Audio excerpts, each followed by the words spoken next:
Bodman and then Lopez is the order we're going to do these in at the beginning, so be ready to go when the person in front of your bill dies.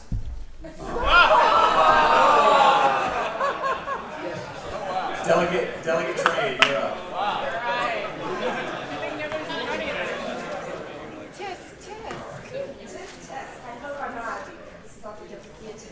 Good afternoon, Mr. Chairman and esteemed members of this committee. I'm Kathy Tran. I represent the 42nd District, and I'm here to talk to you about House Bill 1109, a bill that codifies overtime protections for hardworking Virginians. Our constituents work hard every day to provide for their families, pay their rent, and meet other financial obligations. It's important that Virginians are fairly compensated for their hard work, including when they work overtime. HB 1109 would codify overtime protections in Virginia.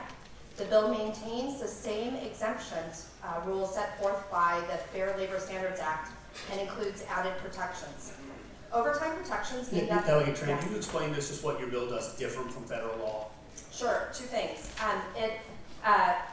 The two additional protections are if you work more than 12 hours a day, you're paid 2 times your wages. And if you work more than 40 hours a day, not a day, that would be impossible, 40 hours in a work week, on the 7th day you'd be paid 2 times more than, 2 times your wages. All right. Got it? So 12 hours a day, the 41st hour on the 7th day. So currently, the Virginia Department of Labor and Industry receives 1,000 contacts a year that would actually fall under these overtime protections. And those cases are referred over to the U.S. Department of Labor's Wage and Hour Division, where on average it takes 12 to 18 months for those cases to be investigated. This legislation and our accompanying budget amendment would allow for our Department of Labor and Industry to process and investigate these cases, and speeding up this whole entire process for those who file claims of having their overtime wages withheld.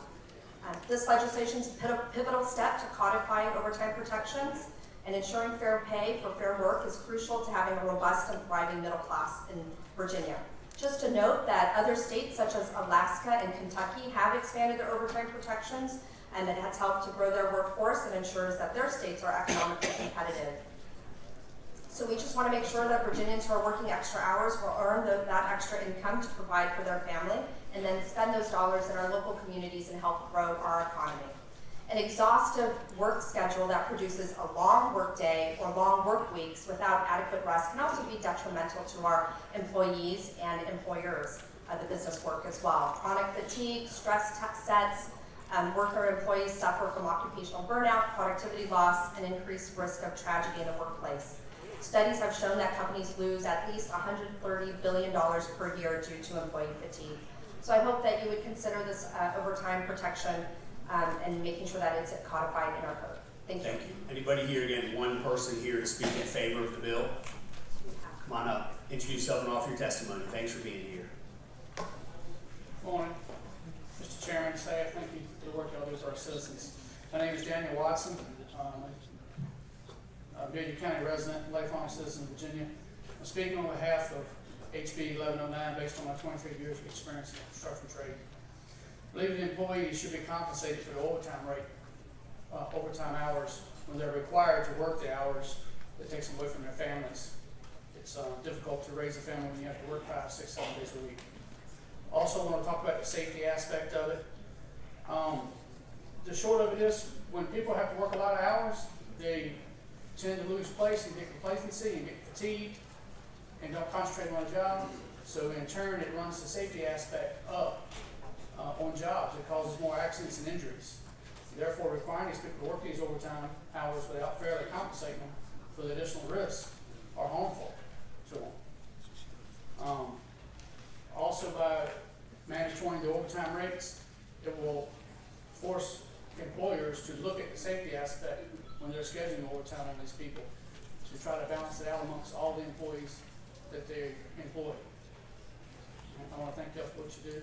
Thank you, sir. Support the bill, please. All right, anybody else here in favor of the bill wants to identify themselves, their organizations to be supported? All right, anybody here speak in opposition to the bill? Again, if you're here to give a me too to whatever he says, go ahead and line up in the middle aisle on any of these bills, and we'll try to move through as quick as we can. Mr. Chairman, members of the committee, Ryan Dunn, with the Virginia Chamber of Commerce. First off, I'd like to say we don't have any problem with paying those who perform overtime. 1.5 times the regular rate, as mentioned in this bill, is actually current federal and state law. So we're not here to worry about any of paying anyone who works for overtime. But there are some issues with how this would be applied across the board to all industries. A few things that we've heard from some of our members back is that this hits the hotel and restaurant and hospitality industry very hard.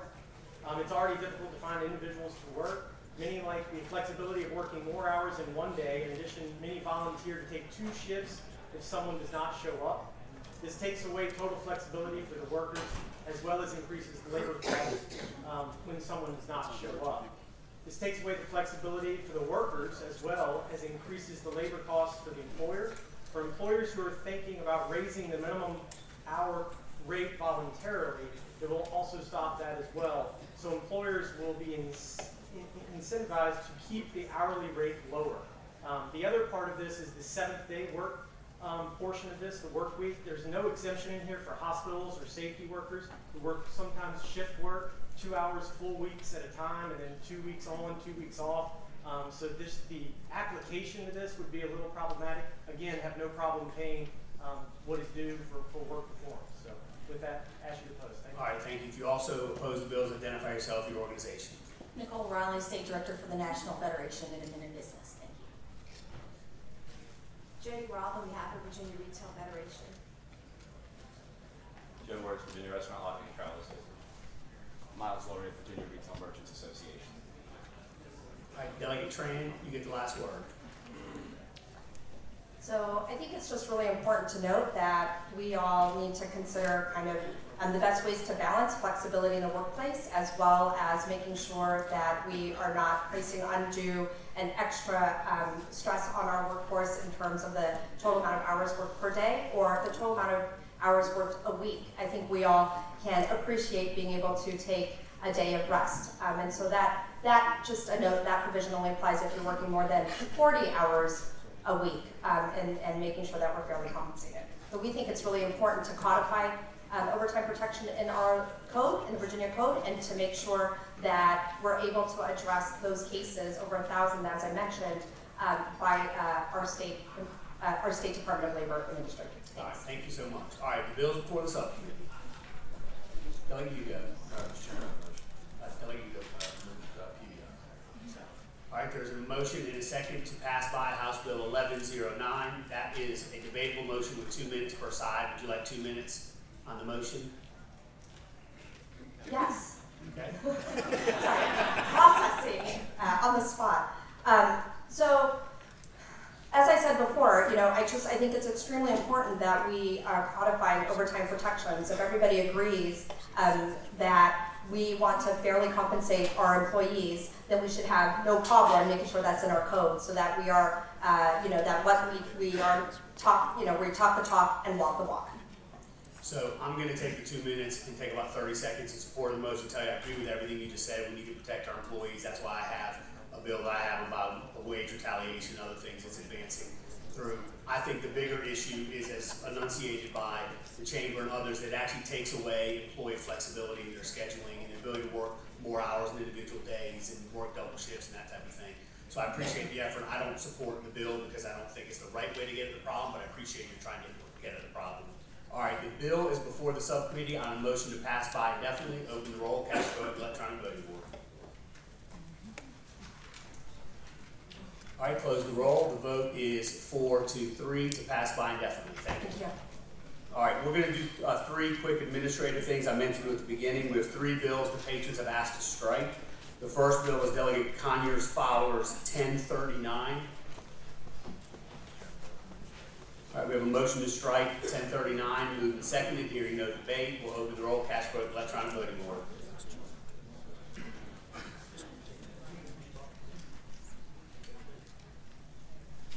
All right, we'll close the roll. The vote is 7-0 to strike. The next bill is Delegate Conyers Fowler's 1588. We have a motion to strike. Moved and seconded that we strike House Bill 1588. Any debate? Hearing none, we will open the roll.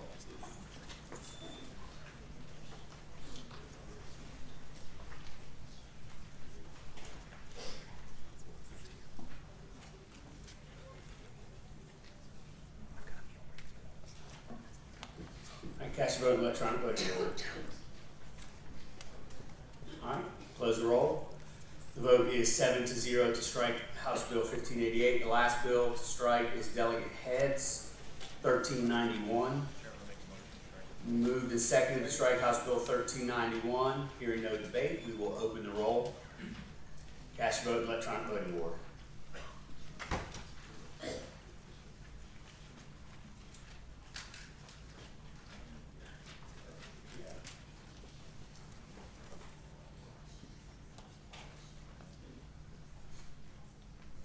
All right.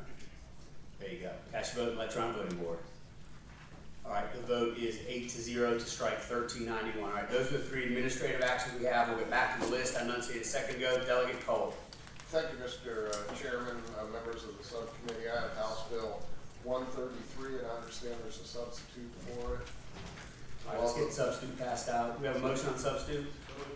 All right, move and second. We adopt substitute. All those in favor say aye. Aye. Those opposed. All right, substitute's before us. Thank you, Mr. Chairman. House Bill 133 was brought at the request of a constituent who had hired a home health care worker to help with his mother at her home. And when he came into the year and he was doing his taxes and stuff, the Department of Taxation told him that he would have to treat that home health care worker as an employee and pay, the employment taxes on it and everything. And my bill seeks to, I know it's a fine line to thread, but seeks to alleviate somebody who just hires someone to go work in the home to care for someone as being the employer of that person. All right, anybody here speak in favor of the bill? Anybody here speak in opposition to the bill?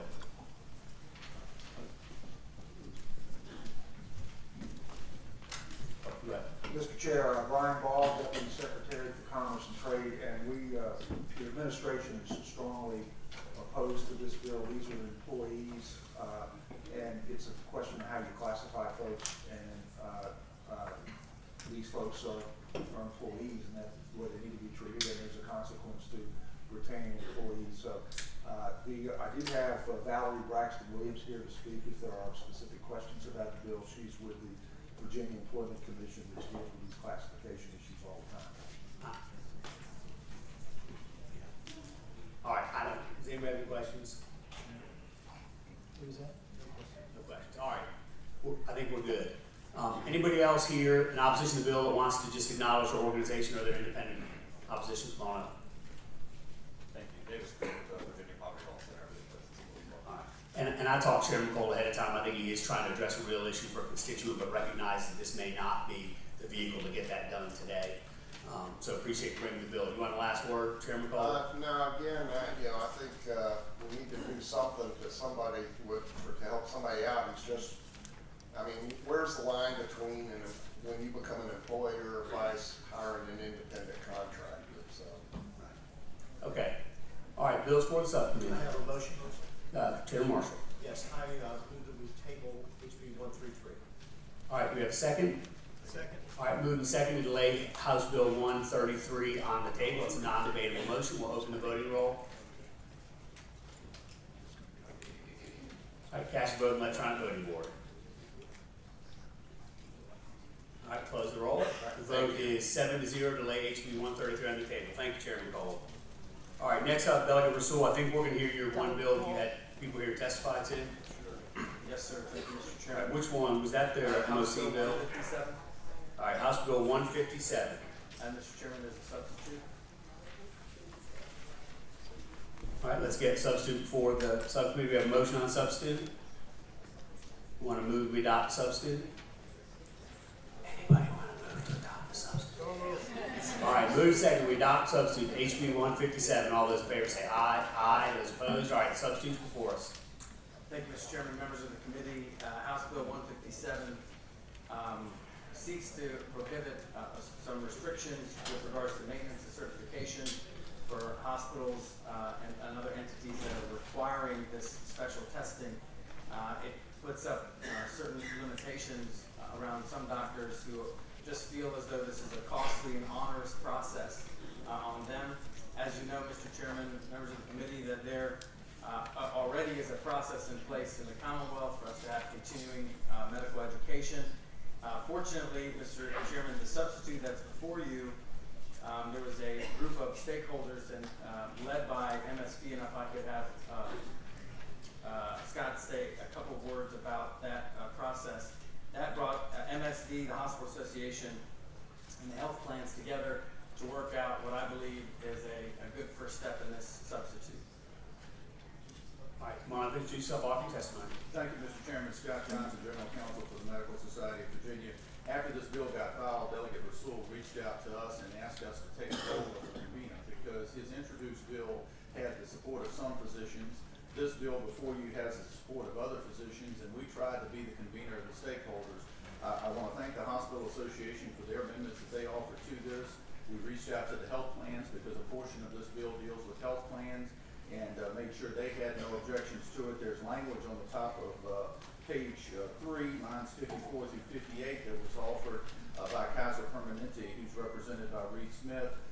They wanted that language in here to clarify that. The thing you face and why this is an issue is maintenance of certification has risen to the forefront by the American Board of Medical Specialists. And many physician members are very, very frustrated and feel very, very trapped at the high fees they charge and the requirements to take these additional tests. We fully support continuing education. We fully support a good quality. But one of the things that we've got to face is we've got to get them to be more responsive. ABMS, in the words of our leadership, has been tone deaf. And that's why this issue is boiled up. I'll be glad to answer any particular questions you may have. We've heard from a lot of folks who say that that this MOC is important for things like the level 1 trauma center designation and other things like that, and that this would undercut that. Can you speak to that? Yes, sir. Mr. Chairman, if you look to lines 33 through 40, this was the rewrite of that key section dealing with hospital. And basically the way hospital bylaws are, at the end of the day, the governing body is the one that adopts that.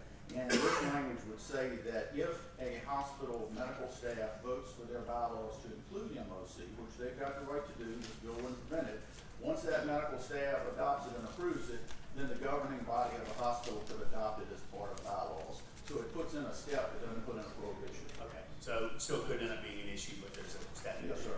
Okay. All right, anybody else who wants to acknowledge they're joining in support of the legislation? And I know you have a bunch of physicians here. It'd be fine if we heard from one physician very briefly. And the others can acknowledge their presence and we thank them for being here. Good afternoon. My name is Tarek Al-Ghazala. I'm a practicing cardiologist in Fairfax County since 2003. I'm the president of the Medical Society of Northern Virginia, representing over 1,600 physician members and myself to ask you to vote yes for House Bill 157, introduced by Delegate Rasul. The bill decouples the maintenance of certification, as you heard from the hospital, employment privileges, and insurance panels. Physicians are in full support of initial board certification and the requirements of the state initial board. The bill does not limit the use of initial board certification, nor is it in any way a statement of support or less learning by physicians for reduced quality of care. Similar legislation has passed in 10 states and is currently pending in 10 states, including our Commonwealth.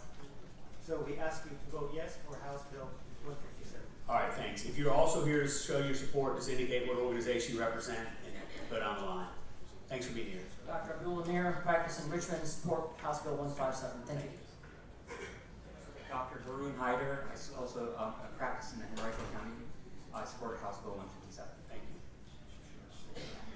Dr. Mary Callahan, I practice general pediatrics in Spotsylvania County, and I have been directly affected, as well as all of my colleagues, by the cumbersome ability to get through the way that they set up our MOC, and it just takes out a lot of our time that we want to spend with patients and to actually educate ourselves appropriately for our patient care.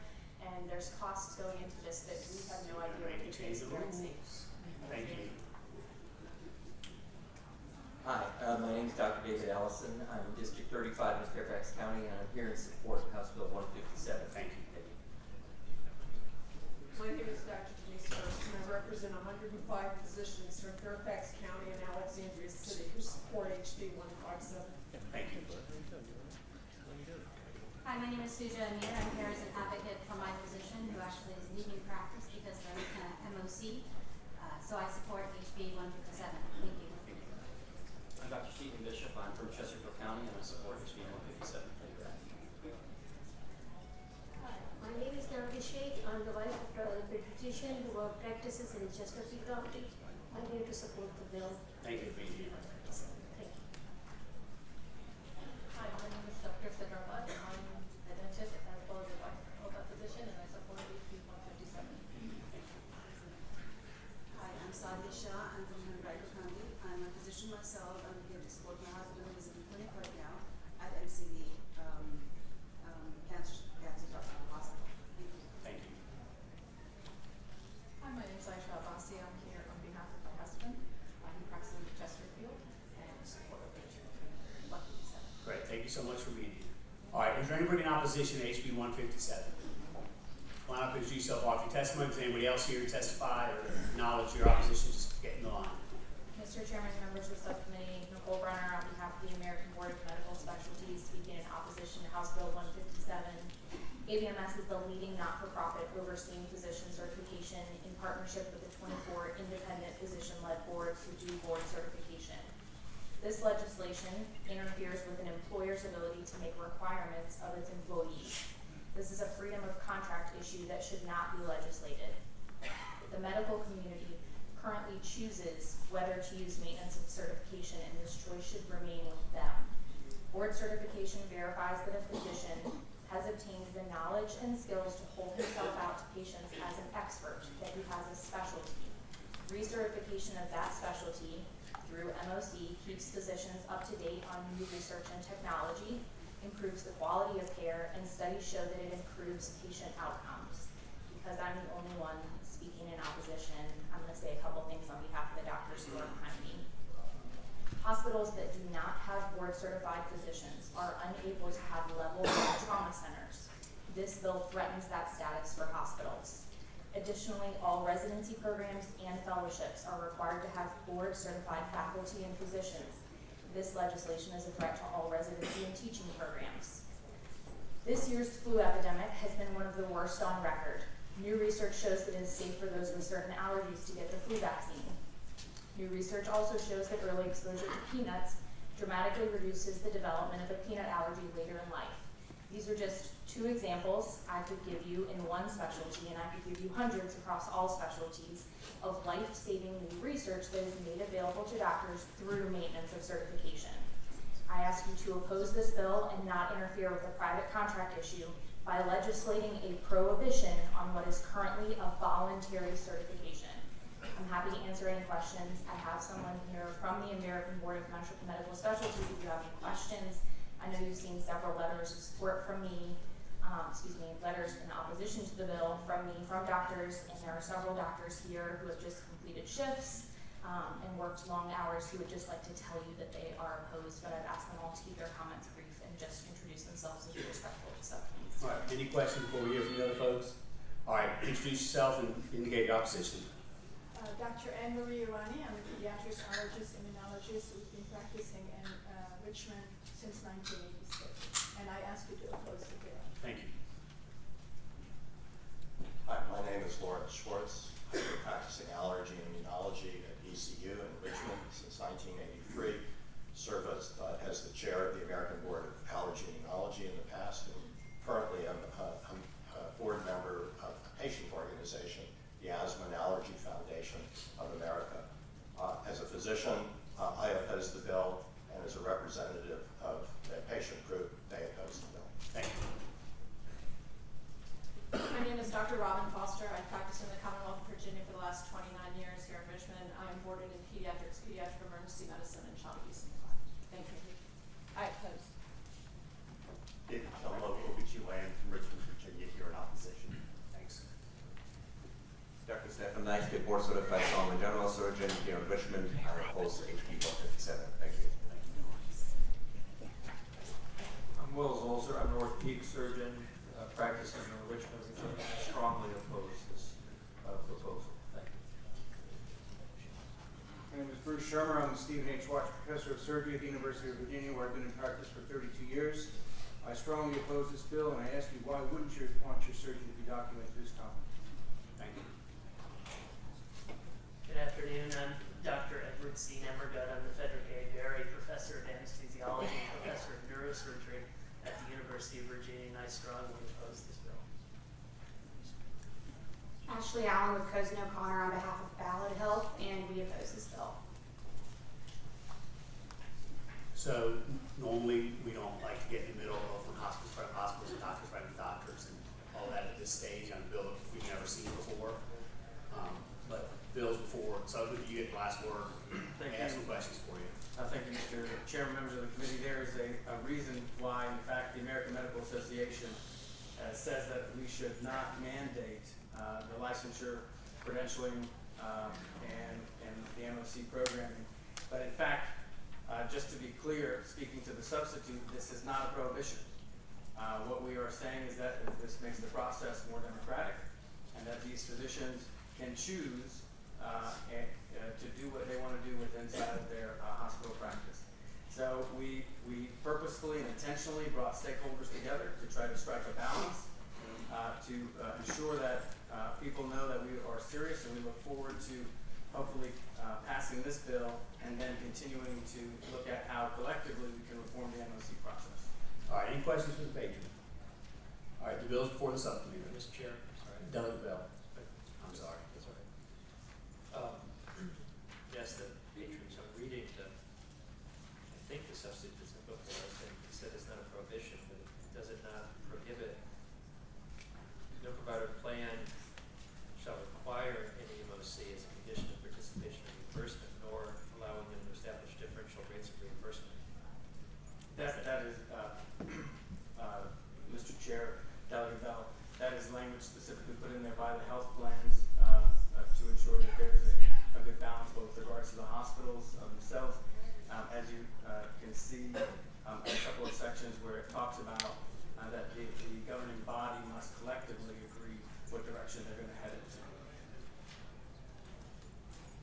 And I'm not sure if the committee's pleasure is going to be, I'll let you know, we do have the Bureau of Insurance has indicated they would want to tweak to this if it went forward, but let's see where the bill is. All right, any more questions for the patron? All right, bill's for the subcommittee. Delegate Hugo. I have a motion and a second to pass by indefinitely. That's a 2 minutes per side debate. Delegate Sewell. Mr. Chairman, Delegate Hugo, we have worked hard to come up with a substitute that I think a lot of people can live with. We've tried to ensure that there's not this onerous process that these doctors have to go through in order to just practice. And we already place as a Commonwealth these CMEs, which makes a lot of sense, where we can integrate lots of good information that we expect them to continue to grow for sure. But on top of the CMEs, to then require a whole onerous process of testing is very costly and very tough on these doctors as we move forward. It's turned into quite a burden on these doctors, and as you heard from some of these folks, some of them have actually left practice because they don't want to deal with that. Okay. The bill is before the subcommittee on a motion to pass by indefinitely. We will open the rolls. Cast vote in electronic voting board. All right, close the roll. Vote is, Toscano, you vote no? All right, the vote is 5-2 with Toscano thinking to pass by 157 indefinitely. All right, so Rasul, you have other bills, but we let you jump up because of your witnesses. I think Delegate Rodman has a bill and has some folks that need to get going. This is House Bill number 1466. Yes. Thank you, Mr. Chairman and committee members. I come to you today with House Bill 1466. This prohibits health carriers from denying or limiting coverage for healthcare services based on gender identity or transgender status. Insurance exists for the purposes of providing medically necessary care, and that's something all Virginians deserve. And nearly a quarter of transgender Virginians face a problem with their insurance related to being transgender. such as being denied preventative services, such as a pap smear or a prostate exam, when their gender identity was not aligned with who the insurer expected needed care, or even medically necessary transition-related care. So having a cervical exam or a prostate screening covered under your insurance should never depend on how you present yourself or who you are. Medical necessity is the standard, and letting one person easily access the care they need and having to make them go through another embarrassing jump or hoop to get the same care is nothing but discrimination. We want to make it crystal clear to the Virginia insurance carriers that this is our expectation. This legislation, in fact, will save us money. When other localities have done this, costs of the insured have actually averaged lower, and also leaving untreated gender dysphoria can lead to debilitating anxiety and depression, serious and costly medical consequences, and increased risk of suicide. This does not, HB 1466 does not fundamentally change eligibility standards. We just want to make sure that everyone meets the standards and that people can have the kind of access to the health care that they deserve, whether they check M or F on the form, where they present differently than their assigned sex. We want to make sure that they're getting the screenings they need. Cancer doesn't discriminate. I don't think we should either. Let me make sure I understand what Yes, Bill's trying to please. do. So if somebody's gender identity is inconsistent with their physiological medical needs, this makes sure that they can receive the medical needs they need, notwithstanding their gender identity, is Right. one part of it. One right? part of it. And then the other part would be treating transition care, so that would be the transition, whatever process they're in, so medication or physical transition procedures that need to occur, that would require that to be covered as well, right? Yes, yes. All right. And so it really is a two-pronged. We're seeing issues on both ends. And I actually have Afton Bradley here, who is the Transgender Health Services Manager, who can answer any questions we have. He's been seeing these issues. This was brought to me by stakeholders. I have stakeholders here with me as well who'd like to speak. But we're seeing consistent denial of coverage, despite the fact that this should be a federally acknowledged condition that should be treated. I think we have laws and then discrimination that perpetuates, even though those laws are in Let's hear the place. testimony. We probably have some questions, and I would like you to testify to what the federal law is that relates to discrimination related to transgender people, and whether or not there are essential benefits under Affordable Care Act that are at play and already covered here. Yes, definitely, thank you. As was stated, my name is Afton Bradley. I'm the Transgender Health Services Manager at the Virginia League for Planned Parenthood. And we fully support this bill. To first answer your questions about the federal laws in place. So under the Affordable Care Act, a piece of that, section 1557, does include discrimination based on sex. It does not define what sex means. And so what we still see play out is that people interpret gender identity and expression for a transgender person to not be consistent with sex, and are still seeing with our patients every day around the state basic services such as pap smears and prostate exams and access to contraception and other medically necessary services that all residents would face being denied, and we're not seeing reimbursement, and patients are having to pay out of their pockets, not allowing them to have financial income to pay for other services, as well as seeing those transition-specific related pieces of care, which include medications, potentially surgery, and mental health care that's still being denied every day to our patients as well as residents across the state. And in the federal protection, there is nothing that specifically states that transgender identities and gender identity and expression are protected. And we've seen in other laws that aren't related to healthcare that same issue come up to deny transgender individuals rights by saying that sex is not the same. And so that's the big clarification point between these two policies. All right, any questions? Mr. Chairman? Delegate Toscano. So my question is, how does that actually does this manifest itself? Presumably, someone has a contract that they sign when they get health insurance. Is there something in the body of the contract that is an exemption that allows them not to pay if they find that somebody is representing themselves differently than their original identity?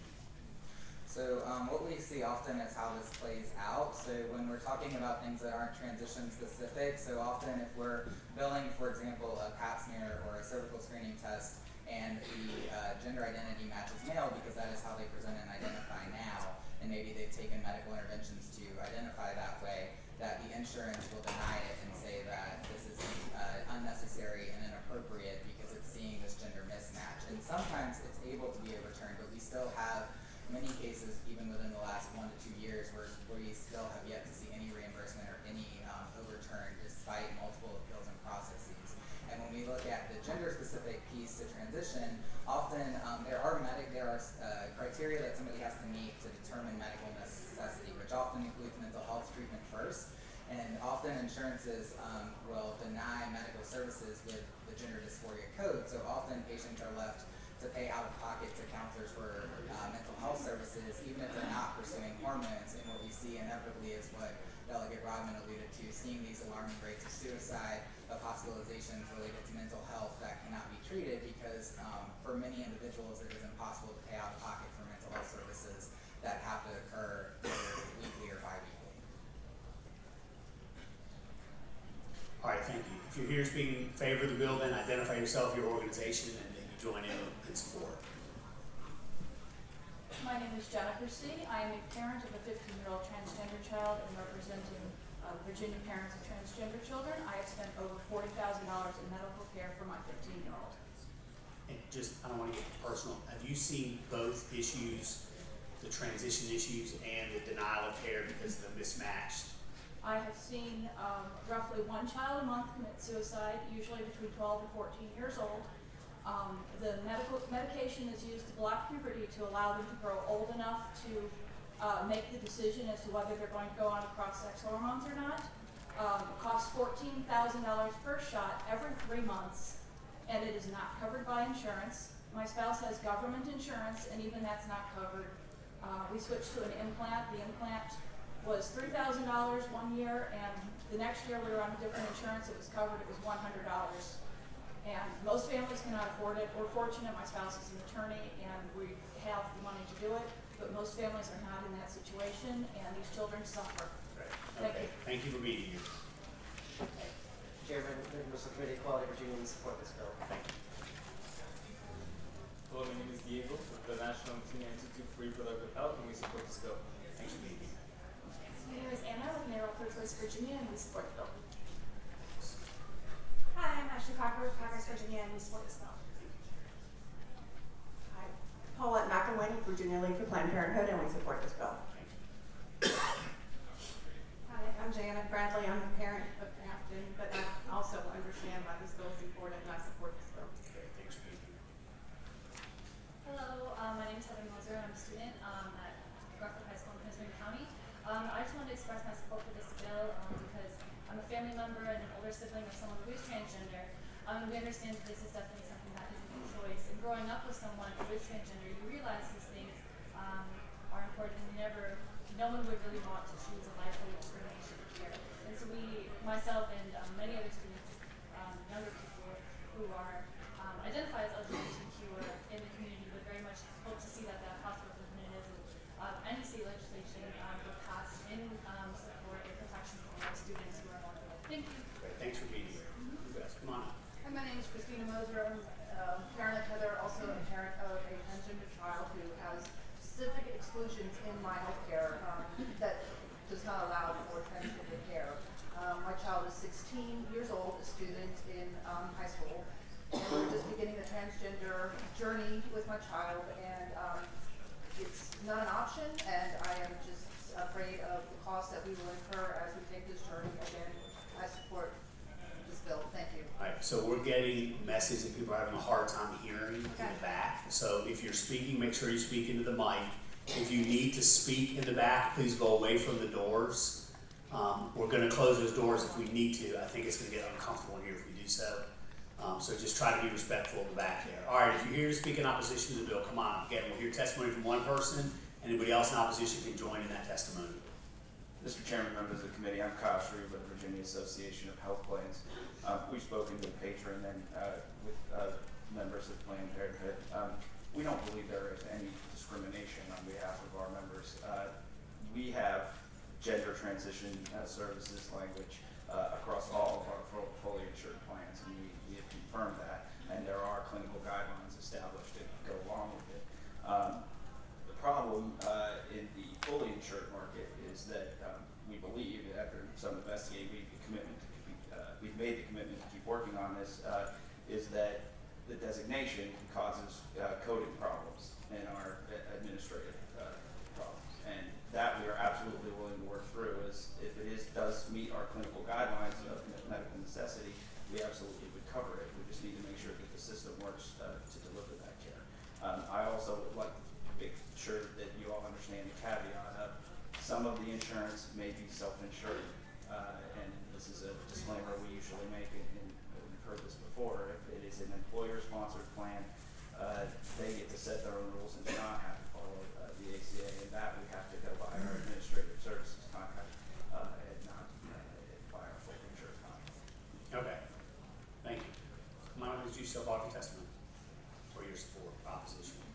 Mr. Chairman, members of the subcommittee, Jeff Caruso with the Virginia Catholic Conference in opposition to the bill, and I'm also authorized to say that Catherine Carney, who is the benefits manager of the Catholic Diocese of Richmond, wanted to be here to testify.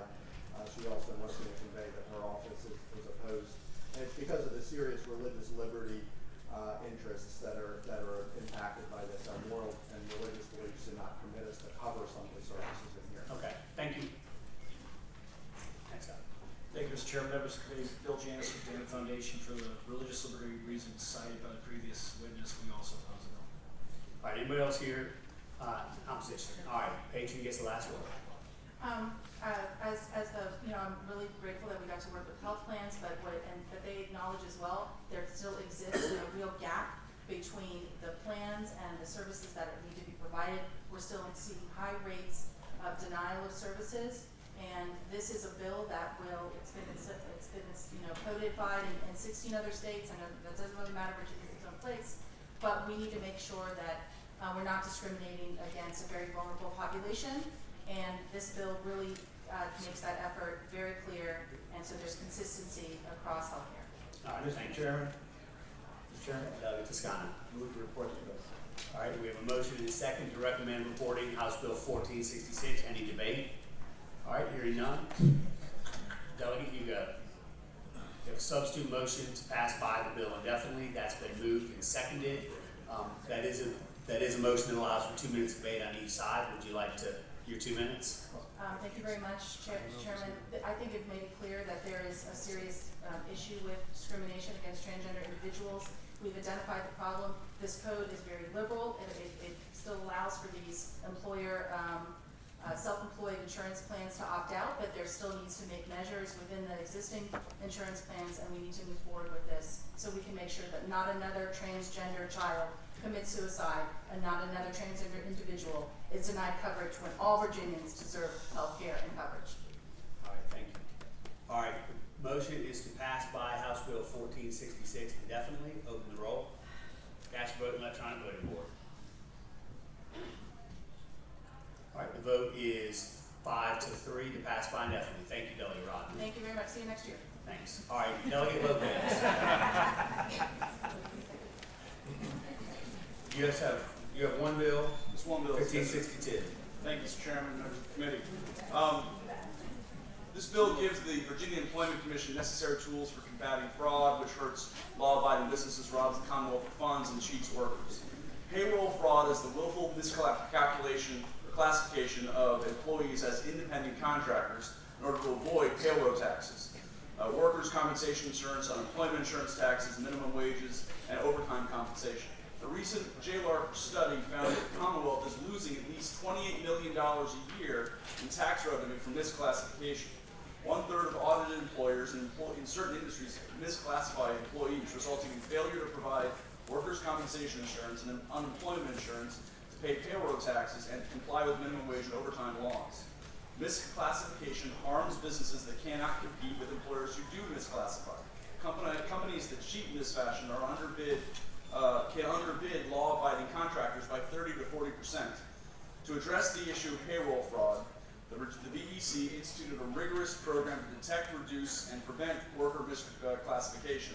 The VEC actually hired 2 special enforcement officers to identify employers who have adopted a fraudulent business model that intentionally misclassifies workers as independent contractors in order to get a competitive advantage. The JLARC study also noted that there were insufficient means for available enforcement. The purpose of this bill is to enhance the VEC's enforcement capabilities by increasing the penalty from $75 to $1,000. Penalty fees collected under my proposal can be made available to support and continue misclassification enforcement efforts. And here's the kicker. The penalty was last increased in 2004. It's high time we actually address this. In addition, the bill gives the VEC the same stop work authority that the Virginia's Workers' Compensation Commission has under 65.2-805.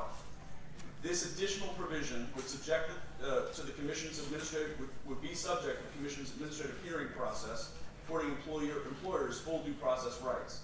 Giving this authority to the VEC provides a means for the Commonwealth to prevent further violations by an employer who is consistently non-compliant.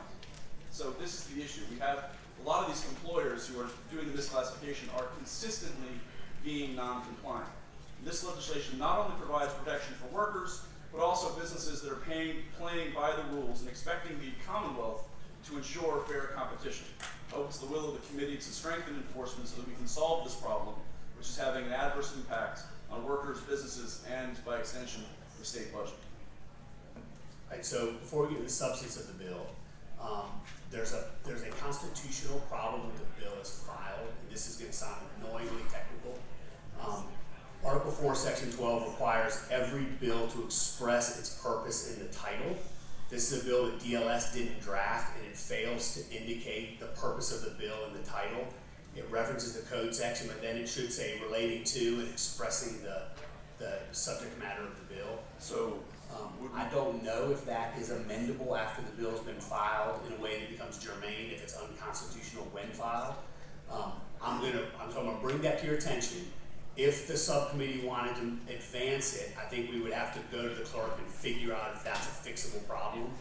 Let's see if the subcommittee bites on the substance and wants to advance it, and then we can look at that issue. Does that work for you? Yeah, it actually is very, I appreciate that. I think it's easily fixable, and it's easily fixable if we're allowed to fix it. We're allowed to fix it. Okay. All right, so the bill is before the subcommittee. Is there anybody here to speak in favor of the bill? Yes.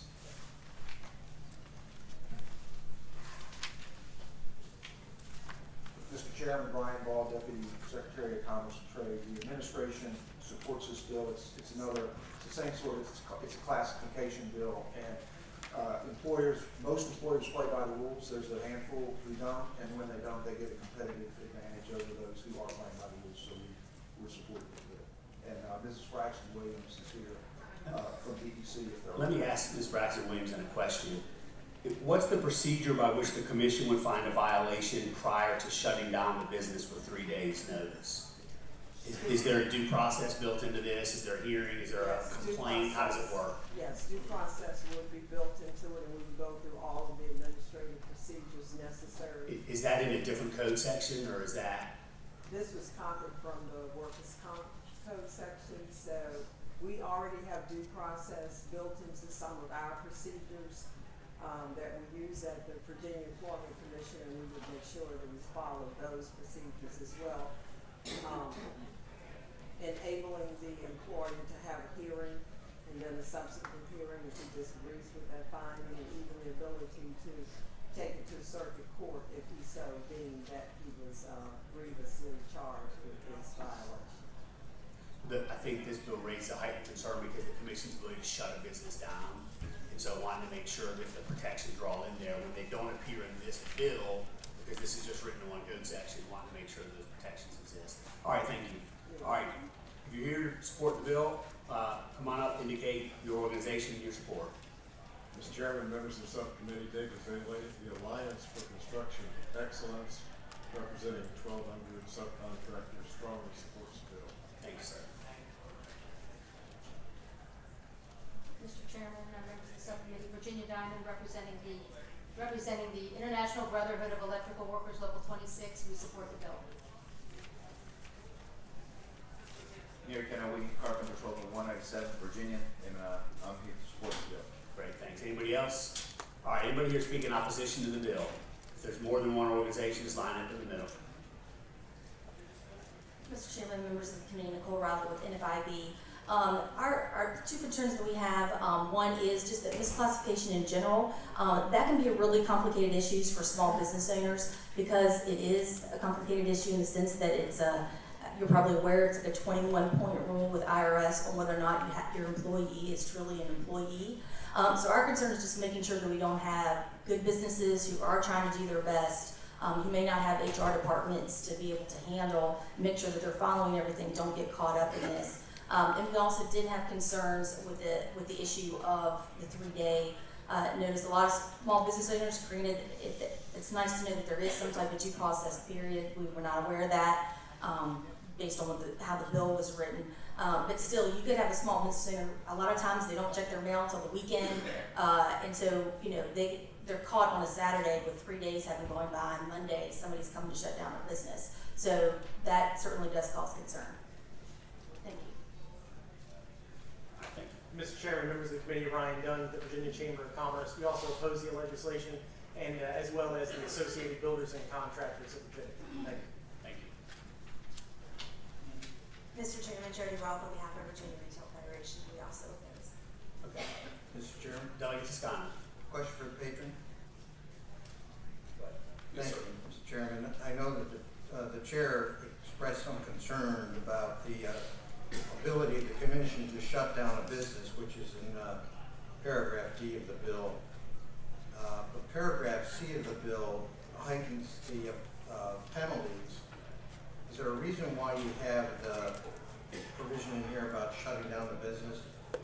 About shutting down business, but about the increased penalties as well. What's happening is you have companies that are misclassifying regularly, and they're doing the math themselves. It's easier for them to get caught and misclassify if the penalty is only $75 as opposed to misclassify and say $1,000.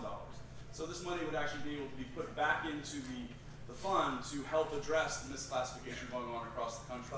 Across the Commonwealth. Delegate Toscano. So I'm hearing you say that paragraph D, which is the ability to shut down the business, is essential to the bill as well as the increased penalties to $1,000?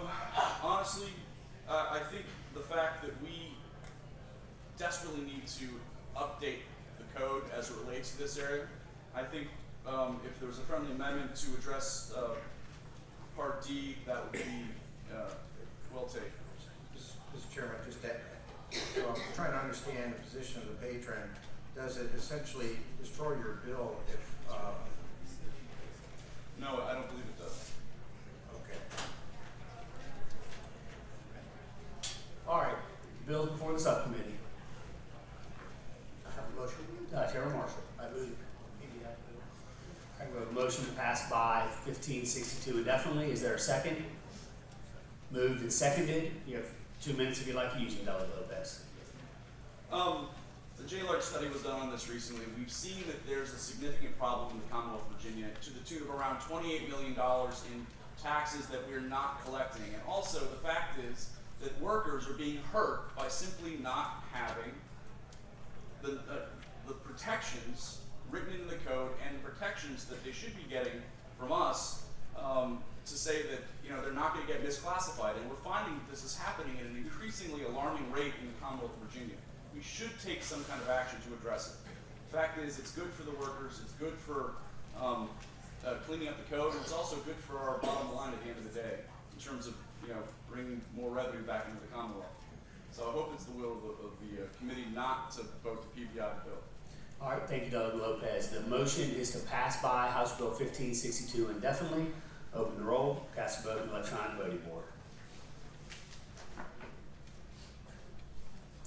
All right, close the roll. The vote is 5-3 to pass by 1562 indefinitely. Thank you, Delegate Lopez. Next that I saw come in was Delegate McQuinn. Delegate McQuinn, you have the same bill as Delegate Yancey, I think.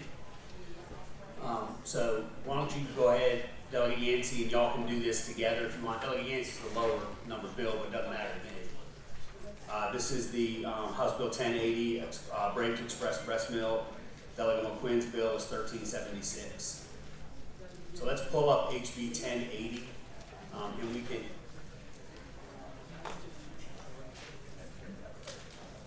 All right, so we'll pull up HB 1080 and we'll let Delegate McQuinn and Delegate Yancey speak to this bill. I will let Subcommittee know if we did want to advance this bill, it does have to go to appropriation. So a positive motion would be to report and refer.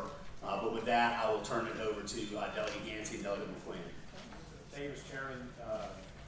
Mr. Chairman, members of the committee, House Bill 1080, the legislation we've seen before, all it does is it provides for a reasonable unpaid break time for an employee who needs to express milk. The measure applies to employees who are exempt under Section 7 of the Federal Fair Labor Standards Act. And Mr. Chairman, as you may recall from the legislation we dealt with last year, all this simply does to do is just to address the issue of a better place at a workplace, if possible, whereby the person can take a reasonable time off, do what's necessary in order to take care of their families and have the opportunity. And as I understand from last year's legislation, this requirement already exists in the Fair Labor Standards Act. There's just people who fall below that because of the size of their companies. We're talking about the very small employers that aren't covered by the FLSA. Correct. And is this the same bill that we saw last year? For all this version, yes, Mr. Okay.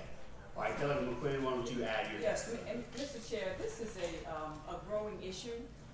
More and more women are, based on the health benefits for the baby and mother, choose to express milk, choose to lactate. And based on that, because of that, it's a growing problem when it comes to complaints, or people say we don't have the necessary environment is not provided for us to express milk. And so I think we're going to continue to see this over and over again in attempt to support mothers and attempt to support babies that are being born, for healthier babies as well as healthier mothers. And so I'm just hoping that we begin to move this process down the road so that we can provide the proper environment, a reasonable environment for mothers to do just that. And so based on that, I know there are quite a few folks who are here today to support this bill. And Member Secretary, I had somebody ask me if we could pull up the vote from last year to see how people voted. It was tabled last year. In our pre-transparency days, that was an unrecorded vote, so I can't tell you how you voted last year. All right, if you're here to testify in support of the bill, come on up. Again, we'll hear from one person offer substantive testimony. Others can join in and show their support. Thank you. Hi. Thank you for your willingness to consider House Bill 1376, Employment Right to Express Milk. I'm Valerie Coleman, District 68. A master's prepared nurse, lactation consultant, and fellow in the American College of Childbirth Educators. Have worked in women's health for over 40 years and in chair of the Breastfeeding Task Force. We are here today asking you to help us make breastfeeding the cultural norm by creating a supportive public environment to improve breastfeeding initiation and duration and align with the U.S. Health Department Human Services Healthy People 2020. We've made great strides in Virginia to improve our breastfeeding rates. However, there is a gap in protecting and supporting workplace provisions to provide time and space for employees to express milk. According to HRSA, being able to promote breastfeeding can help to mitigate healthcare costs, lost productivity, absenteeism, reducing risk of chronic and acute illness, decreasing sick visits, and decreasing the use of antibiotics. So we thank you for your vision and your leadership to assure the standards laid out in House Bill 1376 are adopted in Virginia. Great, thanks. And notice that Cal Rex is debating House Bill 1080 because of the same bill. All right, come on up and indicate the organization you represent. Hi, my name is Dr. Janet West. I am a pediatrician. My practice is RVA Baby, and my focus is taking care of moms and babies. And I support both of these bills for the well-being of our children. Great, thank you so much for being here. Mr. Chair, members of the committee, Katie Hellebush representing the Marching Times, and we also support the bill. Thank you. Mr. Chair and committee members, Jennifer Allen, Planned Parenthood Advocates of Virginia, and we also support this bill. Thank you. Mr. Chairman, members of the committee, my name is Robert Field with the Department of Labor and Industry, and the governor support both of these bills. All right, anybody here speak in opposition to the bill?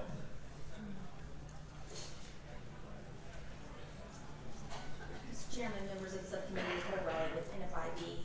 We still have the same concerns that we did in previous years. One is that it does go beyond the FSLA, so a lot of our smallest of small members would now have to comply with this. And the reasonable efforts, we think that that can be left wide open to interpretation of what is considered reasonable.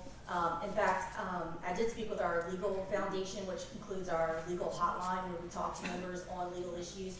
And this has been one of the #1 issues that they've been discussing with our folks over the last several months. So I do think the attitude of small business owners is changing, trying to make sure that they are making every reasonable effort to make accommodations for their employees. And so I just think that, you know, with time, a lot of our members, even those that aren't held to the FSLA, are doing their best to make sure that they can provide these types of accommodations. For some of them, it truly can be just an issue of the type of location, the type of business that they have. It does not afford them that. So it's for those reasons that we oppose. Thank you. Thanks. Mr. Chairman, members of the committee, Ryan Dunn with Virginia Chamber of Commerce, associate ourselves with Mrs. Rowley from NFIB. Thank you. Kate Baker with Virginia Retail Federation, we also oppose. Thank you. Brittany West, Virginia Retail Merchants Association, also opposes bill. Okay. Patrons, plural, get the last word. The best thing about this bill, Mr. Chair, is this is a bipartisan bill. You can't get any better than that. And the focus is women. That's right. Couldn't say better.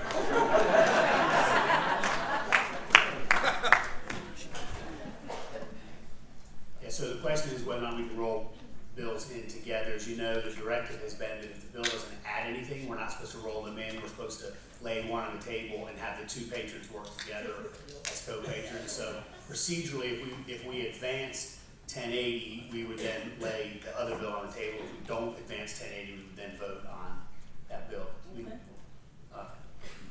Mr. Delegate King. Just to make sure, so 1080 and Delegate McQuinn's bill are completely identical, right? Or no? It's my understanding they're exactly the same. Yes. Yeah, sure. Delegate, you got Motion. all right. Take a motion. I would move to first lay House Bill 1376. Let's see if we take action on 1080. Okay. And if we advance that, then we'll do the other ones as 1080. Sure, let's go down to another motion. Delegate, you got it. I would move that we take House Bill 1080, report and refer to appropriations since it's a fiscal impact.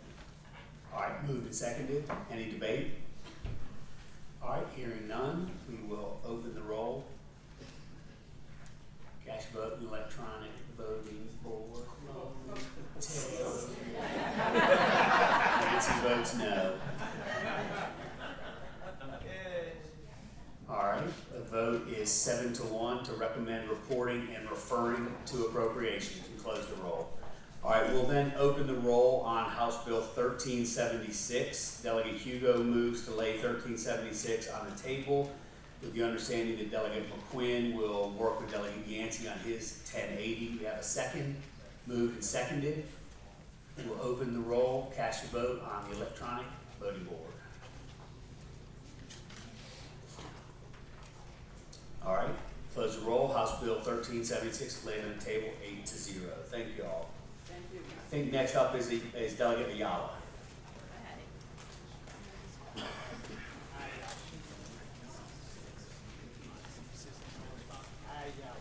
It's Ayala.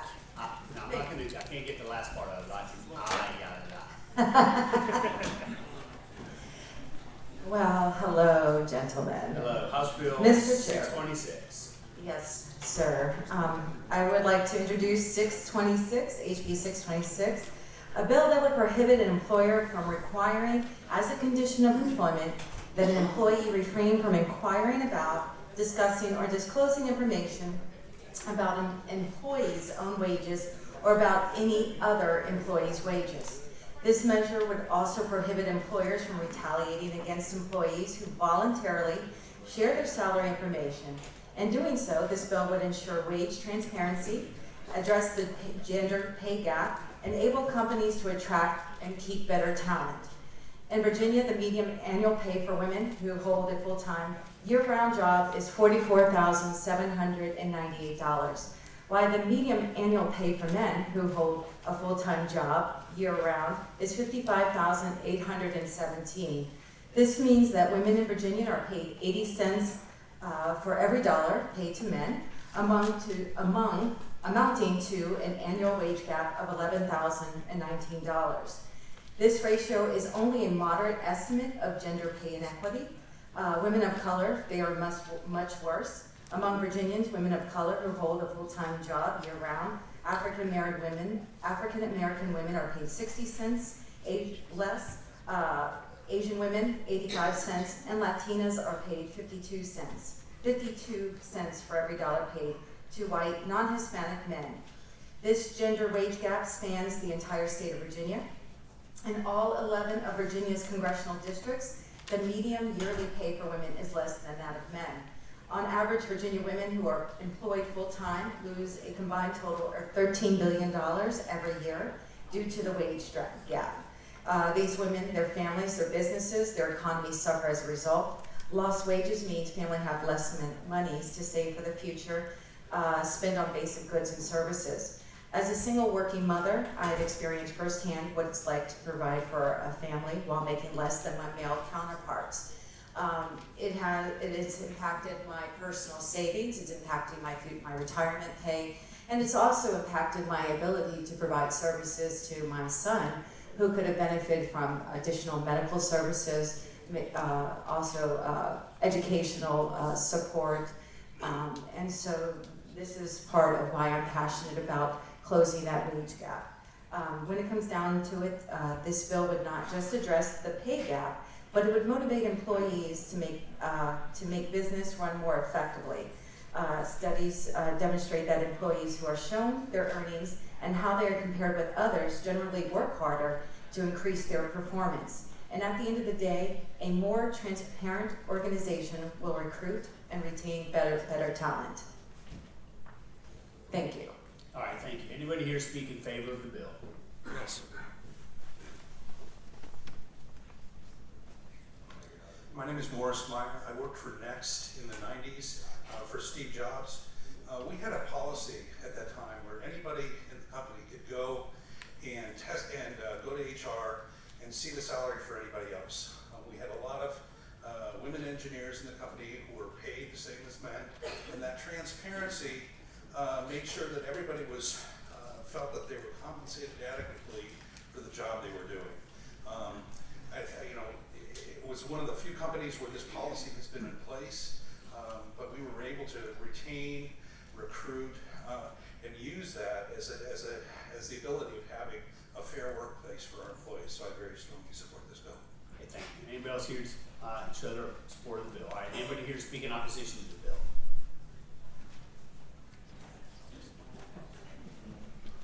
Mr. Chairman, members of the committee, Ryan Dunn with the Virginia Chamber of Commerce.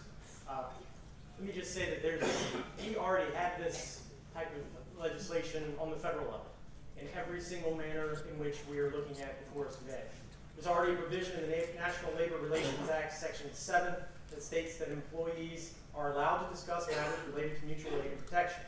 Employees have the right to engage in concerted activities for the purposes of mutual aid and protection.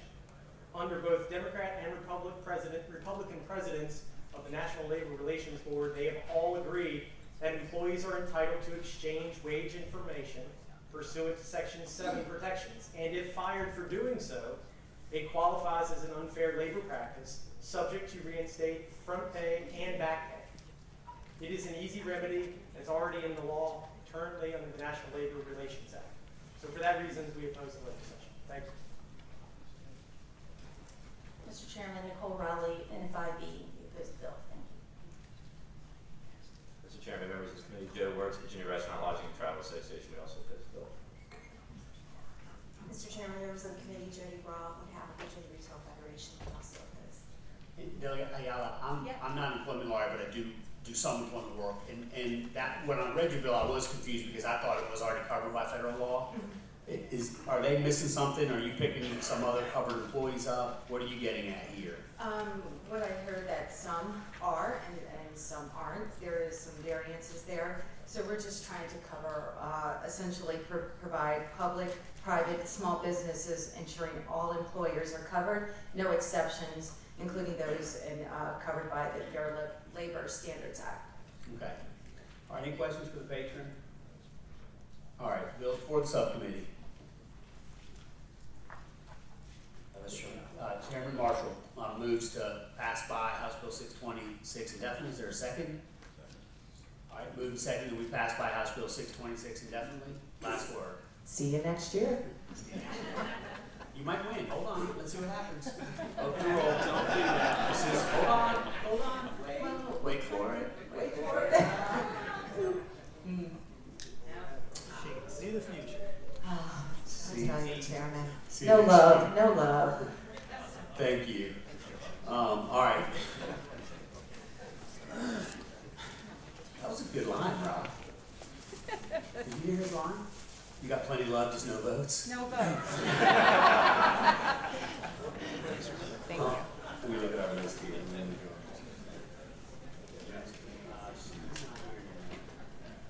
Delegate Corey, I think, is next on our list. Is Delegate Corey here? Yeah, she's here. This is House Bill 631. This is employers opting out of contraception coverage.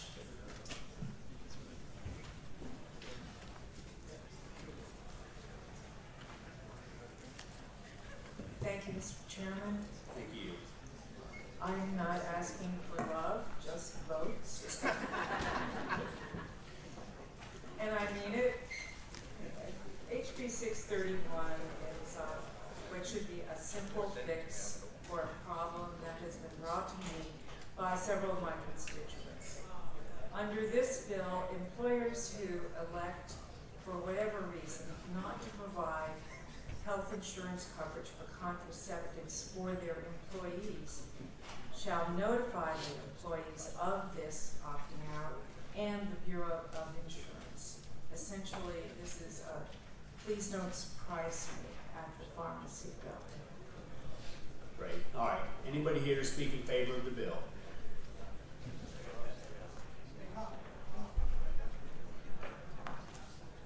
Come on up. Introduce yourself and offer your testimony. Hi, Mr. Chair, Can Committee you lean members. into the microphone so they can hear you? Sure. Mr. Chair, Committee members, Jennifer Allen with Planned Parenthood Advocates of Virginia, and we support this bill. Great. Thanks so much for being here. Anybody else here that wants to indicate their support of the bill? All right. Anybody here to speak in opposition to the bill?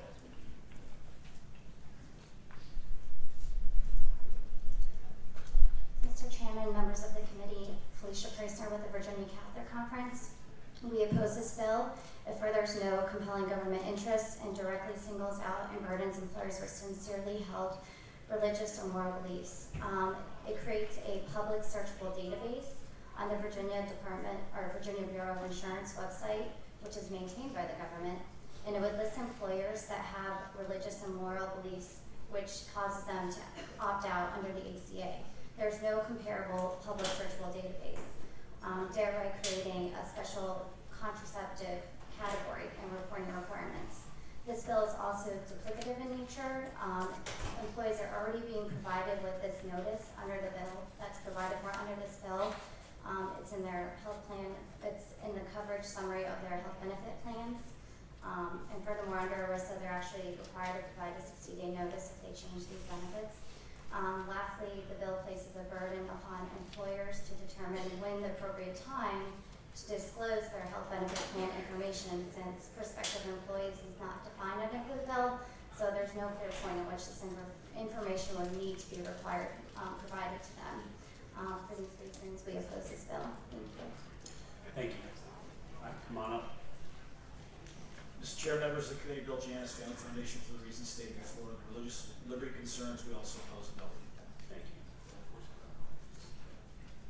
Mr. Chairman, Nicole Riley with NFIB. For the reasons stated on the burden on employers, we would oppose the bill. Thank you. Hey, Doug Corey, I did wonder how you handle that prospective employee notice question and sort of the lack of clarity there. What did you have in mind in terms of how that would work? Well, what I have in mind is that this is a particularly important opt-out, so that I want to be sure that every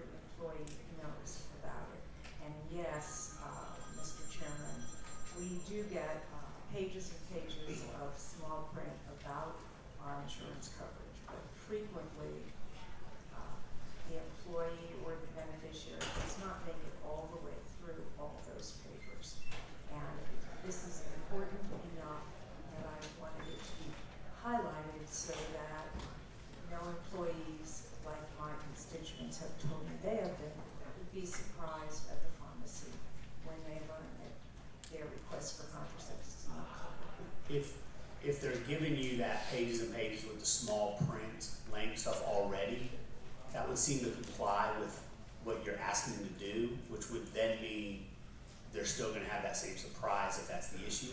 I think what you're trying to get at is those scenarios where it's not included in the summary of benefits that is provided with insurance coverage, because I don't think it's actually required to be in the summary of benefits, it just tends to be included in summary of benefits under federal law. I think is what the issue is. I think you're correct, Mr. Chairman. Okay. All right. Yeah, I mean, I think everybody does want to know what their benefits are. The question is the federal summary of benefits law adequate. Okay. House Bill 631 is before the Senate. Mr. Chairman. Delegate Toscano. Move to report. Second. All right, we have a motion to recommend reporting House Bill 631. Moved and seconded. Any debate? Hearing none. Open the roll. Cast your vote in the electronic voting board.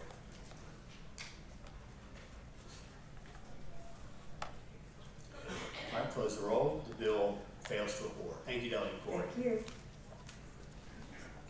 All right, Delegate Delaney. Delegate Delaney has House Bill 1293. Mr. Chairman, members of the committee, here to speak to House Bill 1293, which increases the penalty from $75 to $300 that the Virginia Employment Commission is required to assess on an employer who fails to file a report required with respect to wages or taxes. So the problem that this bill is to address is it stems from the JWatch study that was conducted in 2012 regarding misclassification of employees as independent contractors in the Commonwealth. So under the Act of Misclassifications are having employees identify themselves as independent contractor who were then to file a 1099 rather than direct employees who would be issued W-2s. It was found that this is a widespread issue.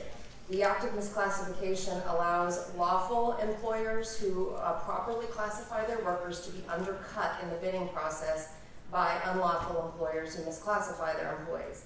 So in 2010, the Virginia Employment Commission audited 1% of employers in the Commonwealth and found that nearly 6,000 workers were misclassified. If this trend is applied to all employers in the Commonwealth, there could potentially be over 40,000 misclassification of employees and 214,000 misclassified employees throughout the Commonwealth.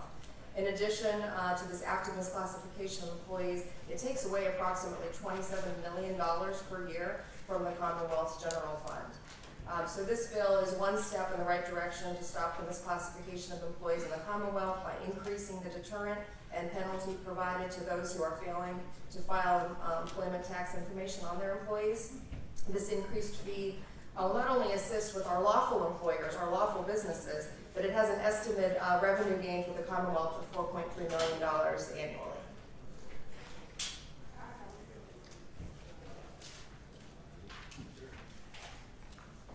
I had the question asked, do we know when the last time that fee was raised? Do you know by any chance? Yes, Mr. Chairman, it was set in 2004.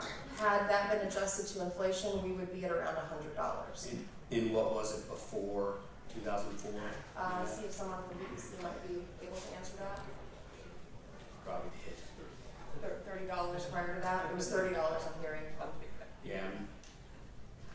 Yeah, So $30 to $75. That was, let's find out, HB 495. No, Senate Bill 130 by Senator Watkins.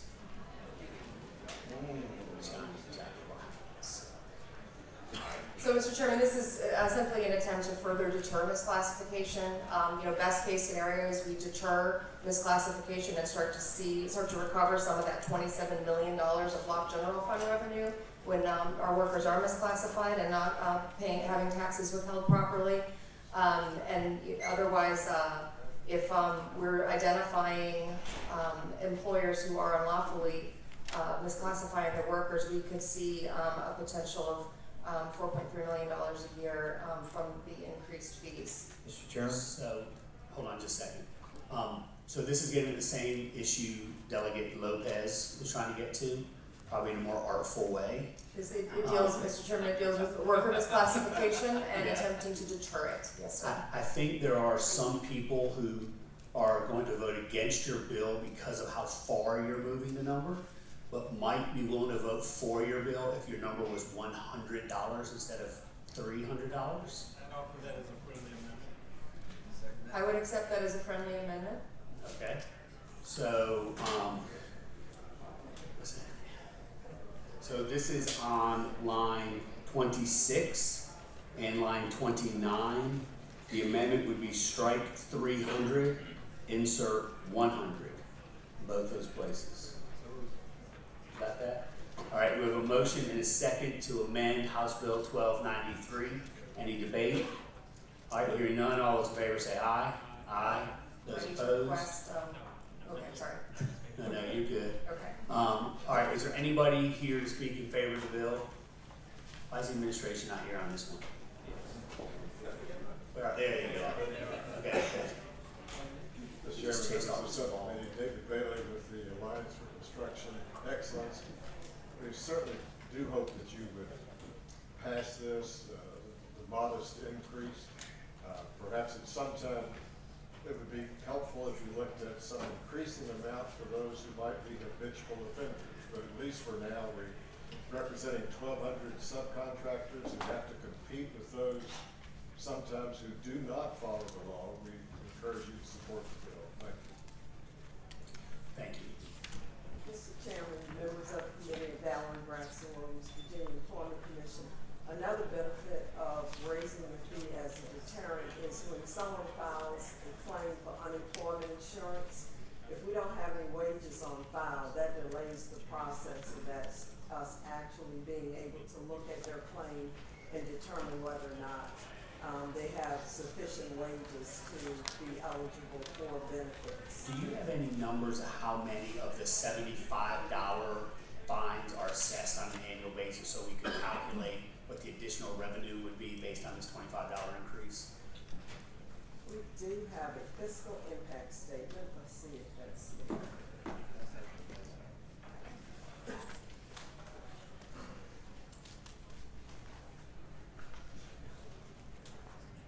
I mean, this shows a revenue impact of 4.3 million, I think, to the plus side. But we're going obviously way lower than that, so we'll be talking about probably a few $100,000. Yes. We hope that this will actually be a deterrent, and so more people will file timely, so. What I'm trying to figure out is this does require a budget amendment, is required to go to appropriations, I think, if it advances, because there's a one-time $150,000 charge. Do you have a budget amendment in? Yes, Mr. Chairman, I do. I think a lot of us will be very disappointed with what happens in appropriations over the next few days. But what I'm trying to do is figure out the math to see if we can help you argue there's not actually a fiscal impact.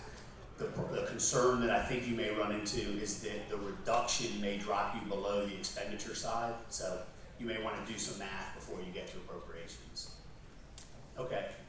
And yes, Mr. Chairman, that calculation of $4.3 million was based on the $300 increase in the assessment, which I will, I understand we'll find a nice common ground here, but we do see other states that range from $300 to $1,500. Florida has $2,500 for the first two misclassifications. Maryland's up to $5,000. Don't talk past the sale. So, okay.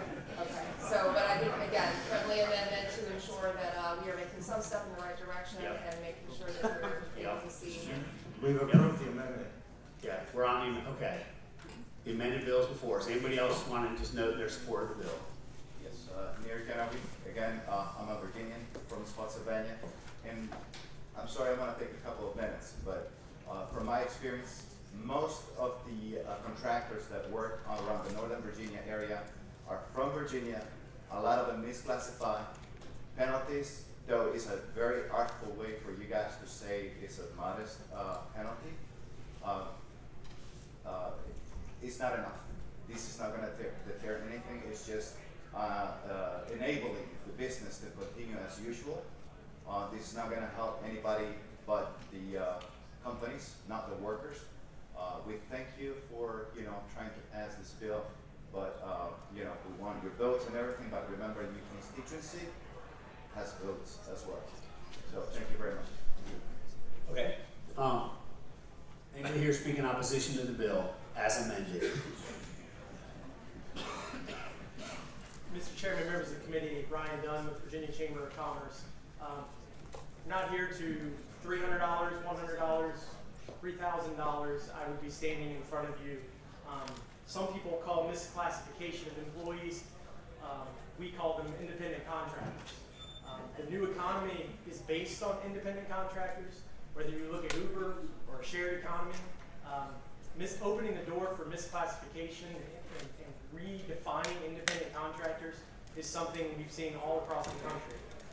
Making it harder for independent contractors to exist or do business or define them.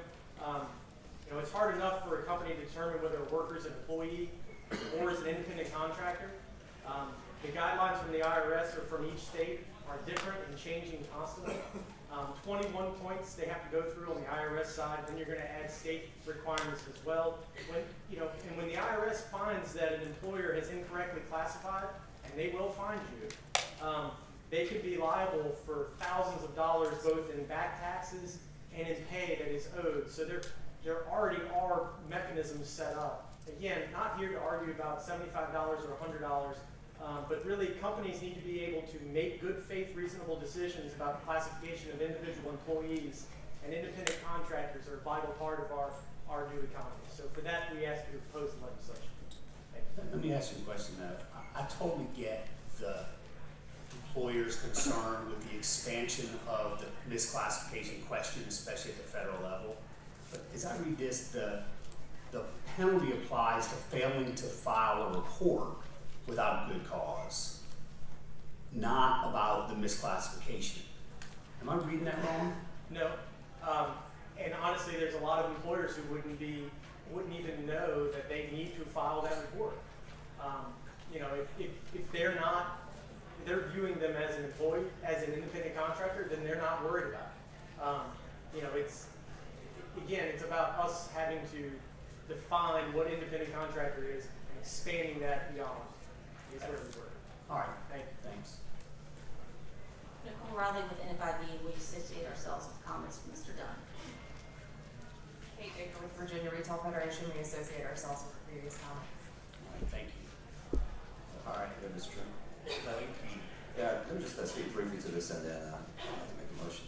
Mr. Chairman, I think the issue that Mr. Dunn and others have brought up is certainly a concern, obviously, but we're talking about existing law, and we're trying to make some changes here. The patron came in with a $300 increase, which obviously would be a much significant number than 75.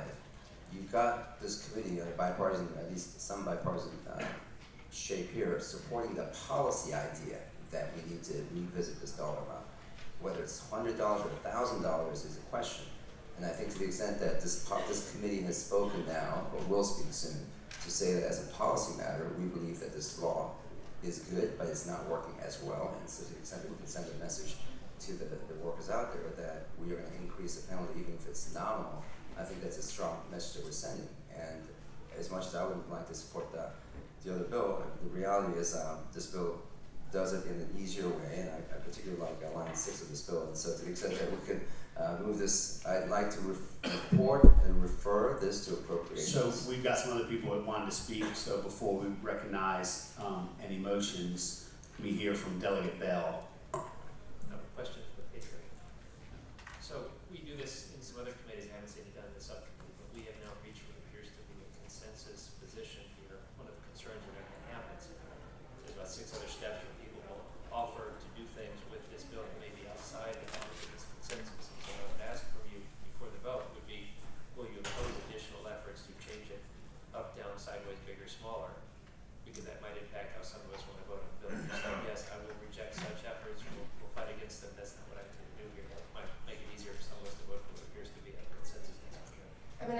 I'm hearing, Mr. Chairman, if I'm hearing that there's consensus from this committee, I would intend to represent that consensus moving forward. At this point, standing before you, I'm looking to find common ground that will further deter misclassification and help our workforce moving forward. If I'm hearing that there is a recommendation of this committee, then I will represent that recommendation moving forward. So let me ask it more specifically.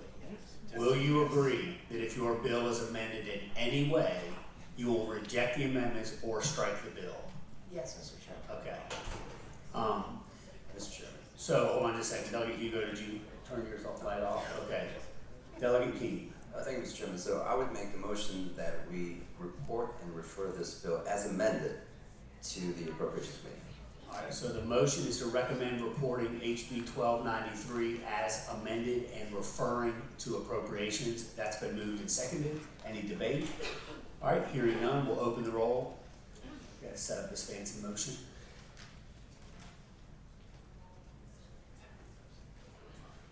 That's perfect. All right, open the roll. We'll cast your vote in electronic voting board. All right, the vote is 7-1 to recommend reporting and referring to appropriations with amendments. Thank you. I think Delegate Leftwich was actually next on my list.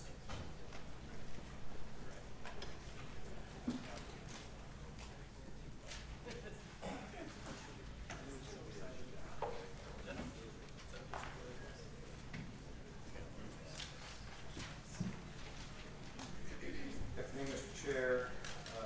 Please, the committee, this is House Bill 1433. And what I'm going to do is just give you a brief overview, and I have someone from the stakeholder present a little more specific information.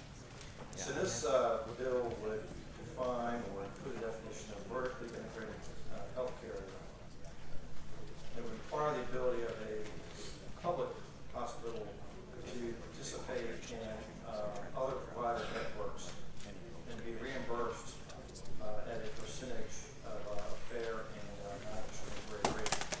And that is built into the bill to define that rate as being a percentage in excess of the Medicare rate that the carrier pays to the acute care hospital facilities and network, for which it has a financial interest in. And with that, I'm going to turn the podium over to Kurtzberg, who works for the Regional Medical Center. Great, thanks. Come on up and introduce yourself and offer your testimony. Mr. Chairman, members of the committee, thank you. Curtis for Chesapeake Regional. What this bill does, Chesapeake Regional was established and created to enact this body back in 1966. So we are a public hospital, and we have a unique mission as set forward in our charter.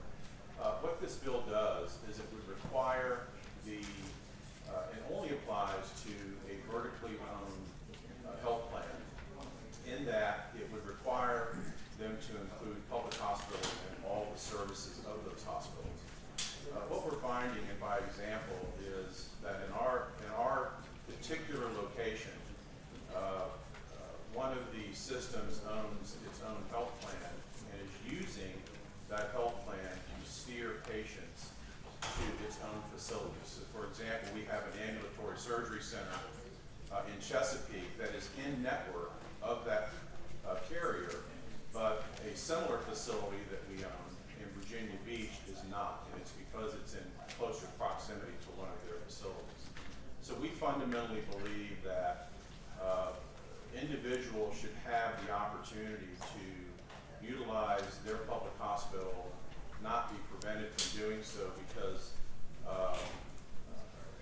a company that has a conflict of interest prevents them from doing that. So utilizing the premiums from the profits of that kind of business model to limit competition and access goes against really what we're trying to do in providing health care, and we just think it's good policy. Thank you. All right, thank you. Anybody else want to associate their support? Mr. Chair, at this time, and I think I sent you a text letting you know that I was going to ask that the matter be laid on the table. And the reason for that is because we've reached out in this process to the other public hospitals in the state to try to work out a consensus bill that everybody can get on board with. We've not been able to bridge that gap, so rather than trying to move forward on it, we'd like some more time to work on it. And so my request is that the bill be laid on the table. All right, right, so we have a motion to lay House Bill 1433 on the table, moved and seconded. We will open the roll and cast your vote on the electronic voting board. All right, close the roll. The vote is 7-0 to lay House Bill 1433 on the table. Thank you, Doug Leftwich. My first positive result of Labor Cup. Another housekeeping measure. This is Delegate Hugo has House Bill 1239. This bill needs a little more time to work on it, so the request, and I'm going to look at the chairman to make sure he's okay with this. The request would be to carry over to Rule 22. Are you okay with us doing that? All right. So the motion is to carry over House Bill 1239 under Rule 22. I think that's actually a voice vote. So all those in favor of carrying over House Bill 1239 under Rule 22 say aye. Aye. Those opposed. All right, that bill is carried over or continued or whatever it's called. Did I take it from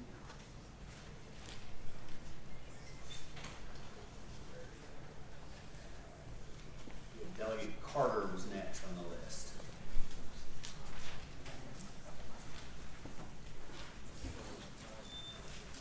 Thank you, Mr. Chairman. I actually have two bills before the subcommittee, so I'm not sure which one. All right, let's take them in order. House Bill 463, the meal breaks for employees. Thank you, Mr. Chairman.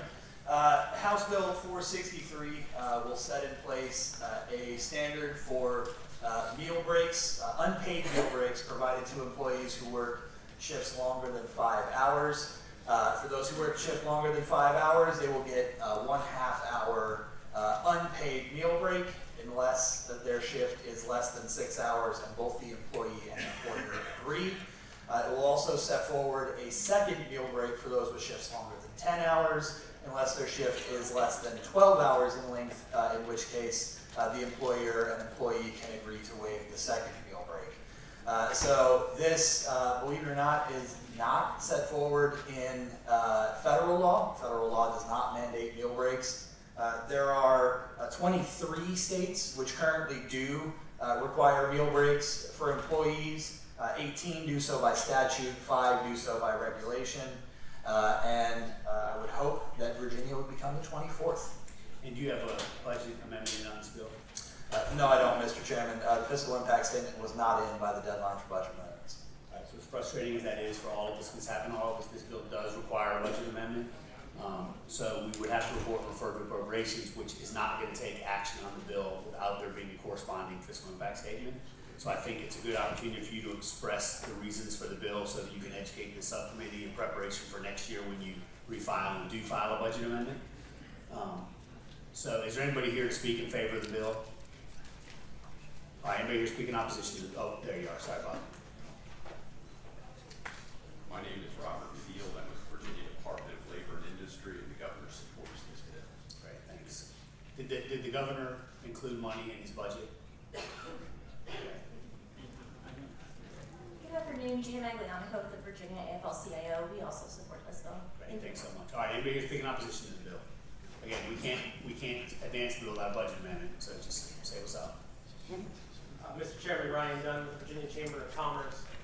Let me start off by saying we're not opposed to breaks or meal breaks should the employer work with their employee to find the appropriate time, but there are some concerns we wanted to just bring to your attention. One of them is that this is going to hit the hospitality and the hospital medical communities a little differently than most just regular employers, maybe clocking in or sitting at a desk. Most employers try to give employees a break, but often it's not possible in those two industries, just when peak hours may happen or an influx of patients may come in or whatever. If a restaurant had a 6 to 8 p.m., managing when everybody's going to take their meal break, it really is going to take away some flexibilities from employers to actually, I think, accommodate their employees with that time for a meal break or just a break in general. So a restaurant getting hit with a mad rush or in a doctor's office, seeing a ton of patients coming in with the flu, we're just not sure how this will be applied to all industries evenly. So for that reason, we oppose the legislation. All right. So again, we really can't do anything with the bill because we can't send it to appropriations without there being a budget amendment. We appreciate Delegate Carter bringing this issue forward, certainly an issue worth discussion. I think it's who we'll continue to address probably next year. So, all right, so I think the proper motion would be to lay House Bill 463 on the table. All right, moved and seconded that we do so. We will open the roll and cast your vote in the electronic voting board. All right, close the roll. All right, you voted 7-6-2 to lay House Bill 463 on the table. All right, Delegate Carter's second bill is House Bill 705. Thank you, Mr. Chairman. This is, I believe, the shortest bill that I brought this year. This bill is with regards to broadband plans that are sold in the Commonwealth of Virginia. This will set in place a standard of net neutrality for those broadband plans that are sold here in Virginia. So I know there are some members of the subcommittee who are greatly concerned about the price of Netflix. This will prevent broadband carriers from imposing additional charges on their users who want to use Netflix or other similar services. So put aside the preemption issue, which is ultimately fatal to your bill. Why would Virginia... Mr. Chairman, I would disagree with that assessment. This is a 10th Amendment bill. Why would Virginia want to pass a bill that would lead to the broadband provider simply pulling out of Virginia? Mr. Chairman, I would say that if the broadband providers are willing to forego 8.5 million customers because they can't impose additional charges on services rather than just offering all-inclusive packages, that would greatly surprise me. Well, I mean, all I know is we are so desperate in parts of the area that I represent to get broadband that any barrier to entry into that market that we impose is a risk to prevent them from coming. So again, putting aside the fatal preemption flaw, I can't imagine supporting a bill that may lead to a broadband provider not considering entering the Craig County market, for example, that I represent. But all right, anybody here speak in favor of this bill? Many, and I believe some of them weren't even able to get into the room. Well, we go open doors and come on in. Mr. Chairman, my name is Morris Meyer again. I work for Greensmith Energy Management Systems here in Herndon, Virginia. We build the world's most advanced energy power systems, doing virtual power plants that are driven over the internet. I've been on the internet for the last 35 years, and I won't usually put the words wisdom and the federal government in the same sentence, but for the last 20 years, our federal government has had a policy of making sure that the internet was not taxed. And I think this has led to the growth of the internet. It's led to expansion of commerce. It's led to an expansion of access to the internet, and given folks all across Virginia access to the world at large. One of the things that should be concerning to Virginians is that we carry 60% of the world's internet traffic in Virginia. 60% of the traffic on the internet goes through Virginia, mainly Northern Virginia, Loudoun County. And so this bill has a special significance, I think, for Virginia, in that if you're a auto parts store in Covington and you got a good business down there and you want to expand your access to customers, you would be charged extra office space rent, essentially, for renting in the data location center as a result of net neutrality. Your customers, as well, will be faced with increased fees based on leveraging content to one side or to another, based on preferential pay that's in the federal legislation. I think the well-cultivated business environment here in Virginia will be affected by this bill. I know that there might be some concerns for this, but I think this stops short of the water's edge in providing a cost to these internet service providers for coming into Virginia. Quite frankly, if they're here, if they're delivering to customers, this says that they deliver customers like they did deliver the internet to customers like they did in the last year.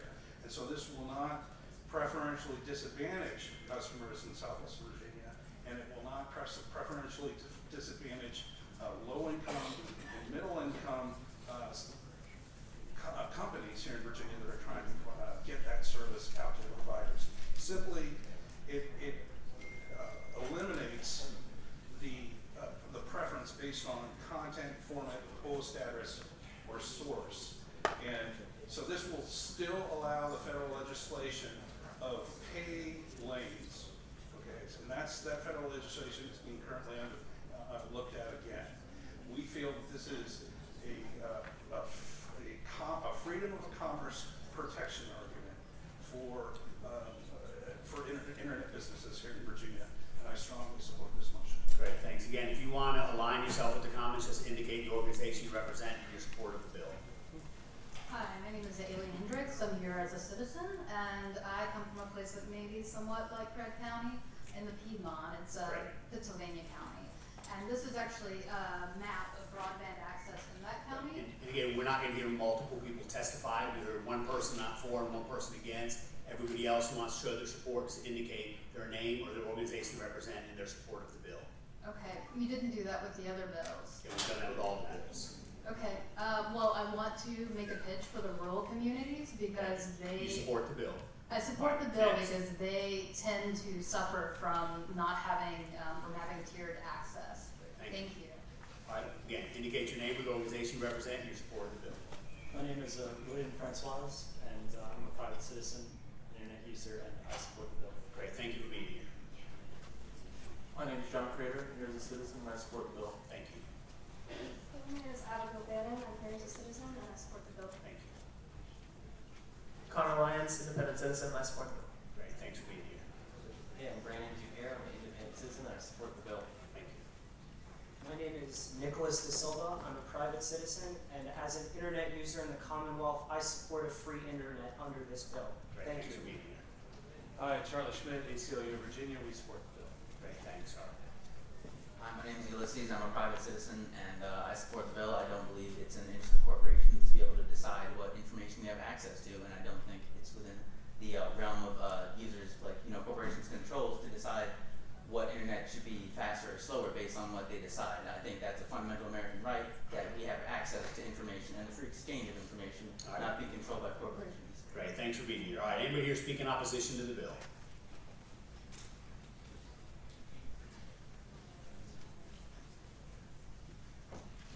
Mr. Chairman, I'm Ray Lanier, President of Virginia Cable Telecommunications Association, and we strongly oppose this legislation. This bill is in direct conflict with the recent FCC order, specifically Chapter 195, which expressly preempts state or local measures. This bill seeks to separate Virginia and have Virginia alone regulate the internet. This bill will, in fact, increase costs to consumers. It will stifle investment in new technologies, and it will stifle investment in rural telehealth. And this will also chill investments to unserved areas of the Commonwealth. We strongly oppose this legislation. I'll be glad to answer any questions. Great, thanks. Any questions? Kelly, here you go. Question, you mentioned preemption. It is an FCC, Federal Communications. Has any other state done this? Some states are looking at doing it right now. It's a hotly debated issue. Montana actually is an executive order. It's not the legislature who acted on it. Okay, great, thanks. Kelly, you go. Wouldn't this slow deployment into the rural areas, undisturbed areas? My concern would be you'd never get another provider to go to a rural or underserved area at this point. Yeah. I mean, I don't know if that's a question from Europe. Question somebody else. Yeah, the sensitivity to not the existing providers, but the new deployment into rural areas. We've seen this in parts of West Virginia. Wouldn't this slow deployment to rural areas, underserved areas? Completely. It could also question if you'd never get a new provider in a rural area. This would increase regulatory costs around the Commonwealth and create a spider web of regulations if multiple states do this. So we will be spending money on regulatory costs rather than investing on broadband in rural and unserved areas. Great. All right, again, we're not hearing additional testimony. Indicate your name or the organization you represent and your opposition to the bill. Mr. Chairman, members of the committee, Laurent Walton, representing the Virginia Telecom Industry Association, and my rural members oppose this bill. Thank you, sir.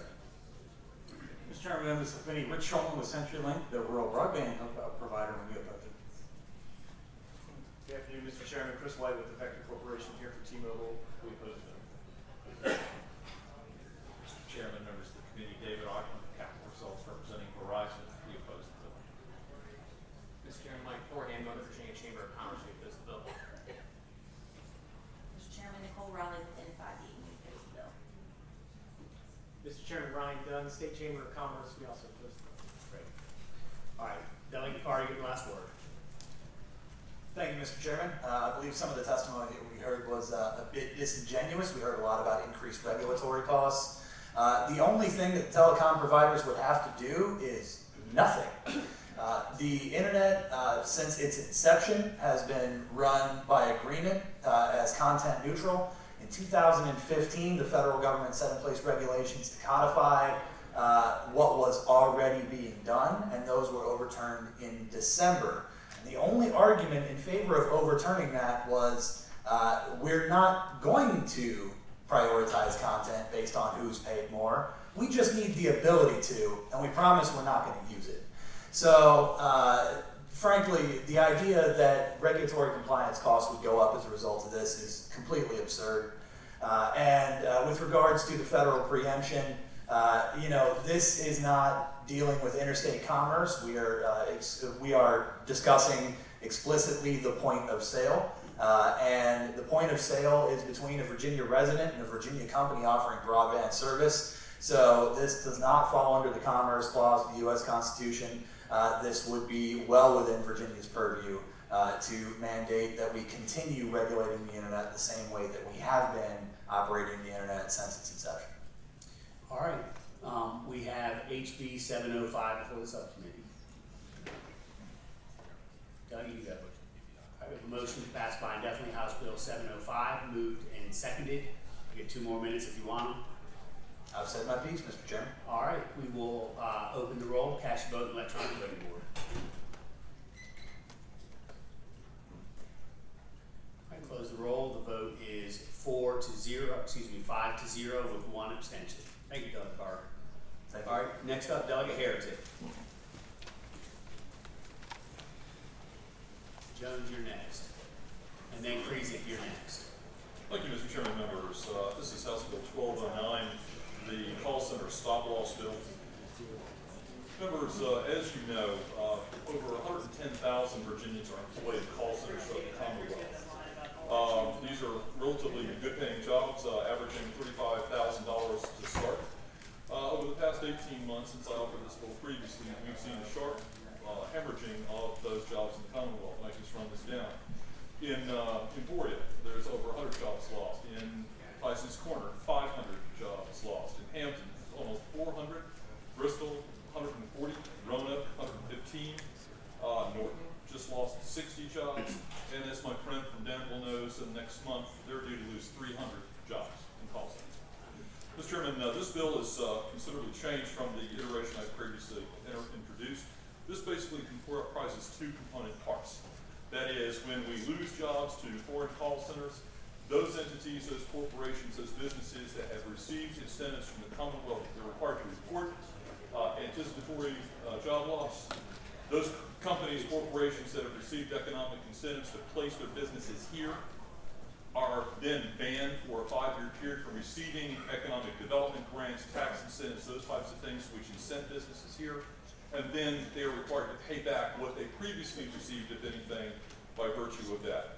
In essence, Mr. Chairman, we can't stop job loss in call centers, but we can certainly disincent those companies that take our jobs away at the cost of our taxpayers. The second part of this, I think, is close to what I hope would be common sense, and that is that the call centers employed by the Commonwealth itself, the various agencies of the Commonwealth, should be staffed to the extent that they can be by Virginia citizens. When any of us call a call center, we should be talking to someone in this state who is employed in this state, who has that income in this state, and they should not be, we should not, to the extent possible, be talking to somebody on the West Coast or in a foreign country. This basic bill, Mr. Chairman, simply requires call centers to notify the Commonwealth that they plan to take jobs away, requires them to pay back any incentives that they've received and to forego incentives for a 5-year period in the future, and would direct the Commonwealth going forward that agency-sponsored call centers be, to the extent possible, hired in Virginia and to remain in Virginia. That's my bill. And Doug Heritage, is this the same bill as what you had last year? It is not, sir. Basically, this particular bill strips down, I think there was some concern before about some fairly draconian sanctions. I think large penalties and fines. We've stripped all of those things away. Basically, Mr. Chairman, all this bill does is requires them, these companies, to pay back whatever tax, economic development, whatever incentives, and then to forego eligibility for a 5-year period going forward. Okay, great, thanks. Any questions for the patron before we hear testimony? All right, anybody here speak in favor of the bill? Good afternoon. Introduce yourself and offer your testimony. Yes, Mr. Chairman and members of the committee, my name is Carrie Rawson with the Communication Workers of America. We represent workers in several industries, this being one of the larger portions of it. We have 6,100 members here in Virginia and 350,000 nationally. I've been in this industry myself for 35 years and have seen significant losses in jobs. I've seen large call centers go from 500 or more people where we're now down to less than 100 people doing the same work. These have been reductions of operators and business office consultants jobs. These are good paying jobs, and these workers would spend their money here, and now, unfortunately, a lot of my coworkers no longer have a job. So I would just ask the committee to support HB 1209. Thank you. Great, thank you.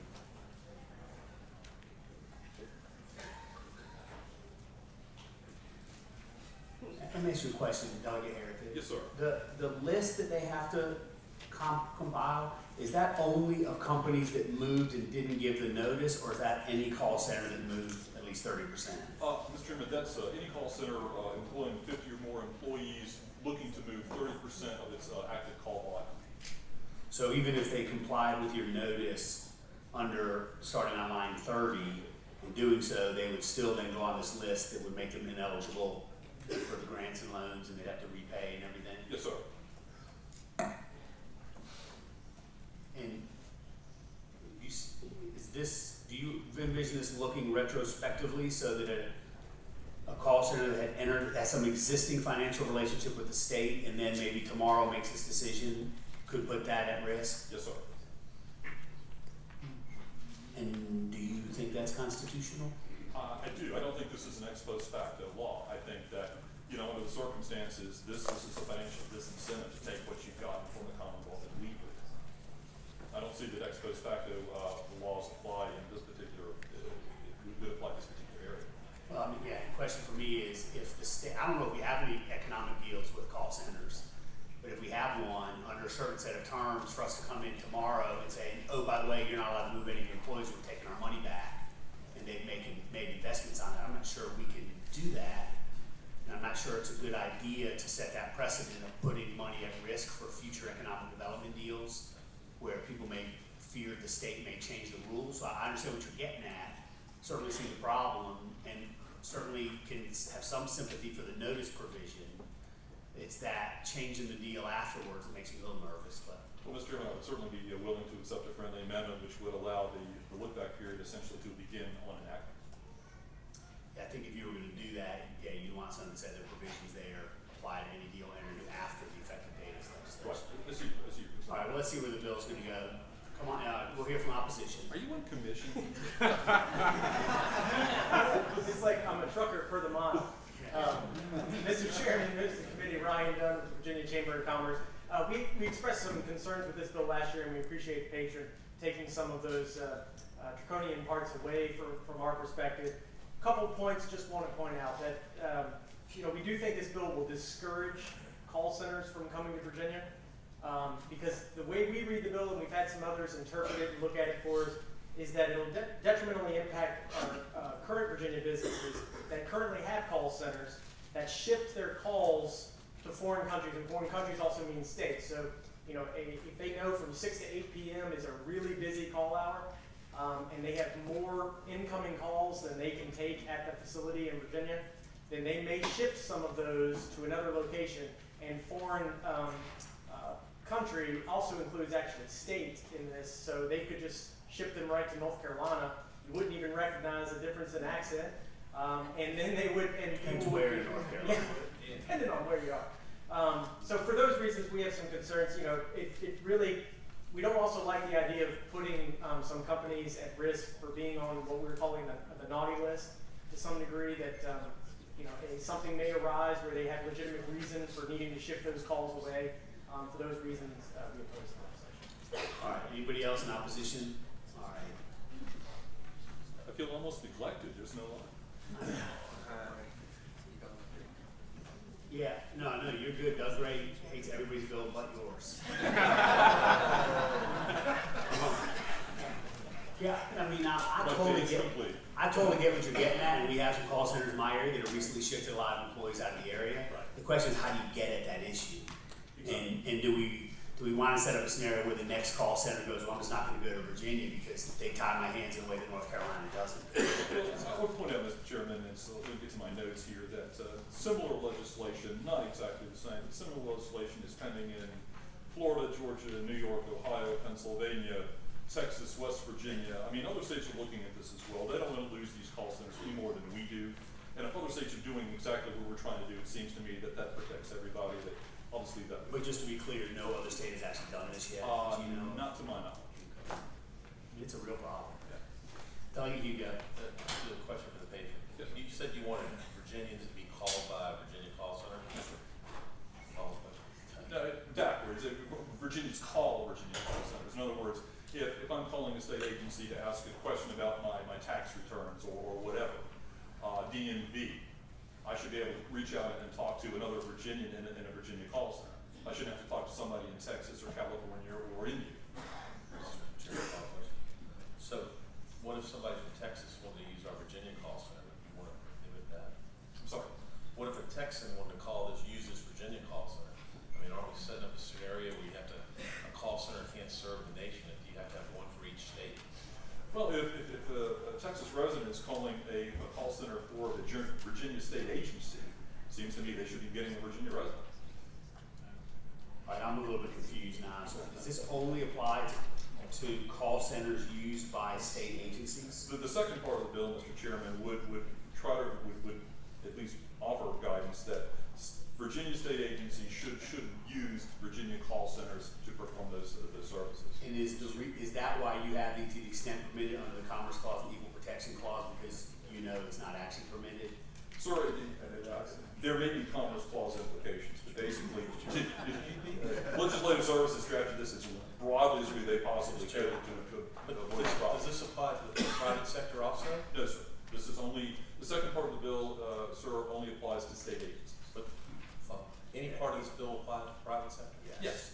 The front part. That goes back to my question. The reporting and the. You're setting up a scenario where you couldn't have, if other states did this, then you couldn't have Texans using our call center. We'd have to have 50 call centers. Well, I would expect, sir, that if a resident of Texas was calling a Texas state agency to ask questions, they would be calling somebody in Texas. What if it's a private industry? Yeah. I mean, I think what you're hearing is a lot of people understand the problem, have some of the same concerns we had last year. Yeah. Like the Constitution. So, okay, bills before the subcommittee. Doug Marshall. All right, we have a motion to pass by House Bill 1209, indefinitely moved and seconded. Last word? Good? All right, let's open the roll, cast the vote, and electronic voting board. Delegate Murphy, I'm sorry, I meant for you to be next, and I didn't say that. Close the roll, the vote is 5-2 to pass by indefinitely. I know you have somewhere you need to be, Delegate Murphy, yes, sir. I think there's general laws or something. It's over. Oh, no. Yeah, go ahead anyway, you're standing up.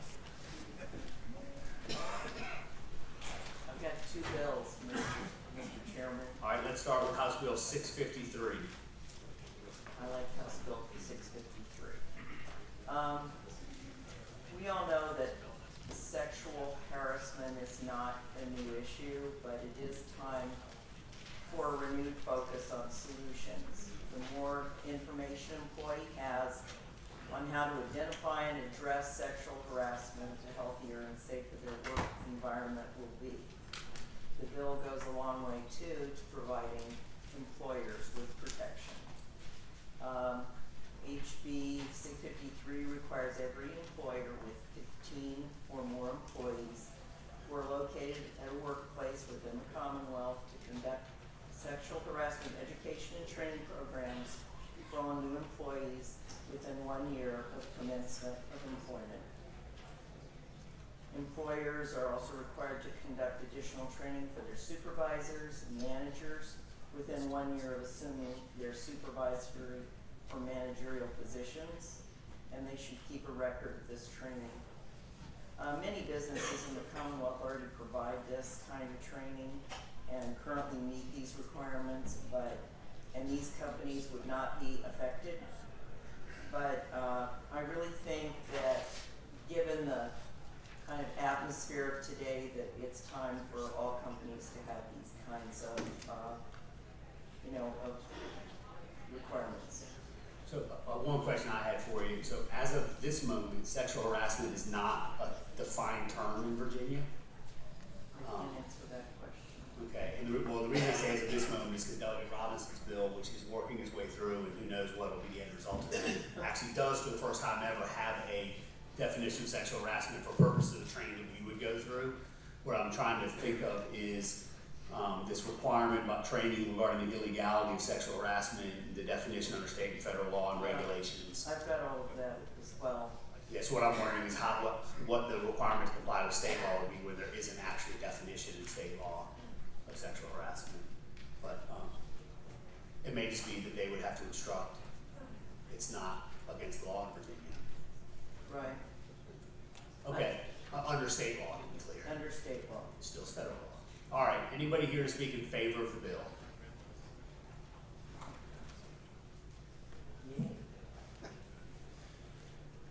Mr. Chairman, members of the committee, my name is Robert Field with the Department of Labor and Industry, and the governor supports this bill. There is no definition in our code section of sexual harassment at this time. Yeah, it actually, the term sexual harassment only appears in the Workers' Comp Act somewhere as a basis for potential defensible claim in one other place. And so I do have some concerns about that, which is we're directing employers essentially to tell their employees that there's no such thing as sexual harassment in Virginia, the way the bill is drafted. There is federal law. Right, so we wouldn't want them to be doing it that way. Okay, anybody else here to speak in favor of the bill? All right, anybody here to speak in opposition to the bill?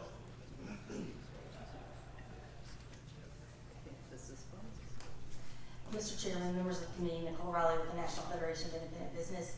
Our concerns with the bill is that this would be a burden for a lot of small business owners. I realize there is the exemption for under 15, but we still, actually our average member size is 20 or less. So there still would be a number of small business owners who do not have HR departments to be able to set up this type of training.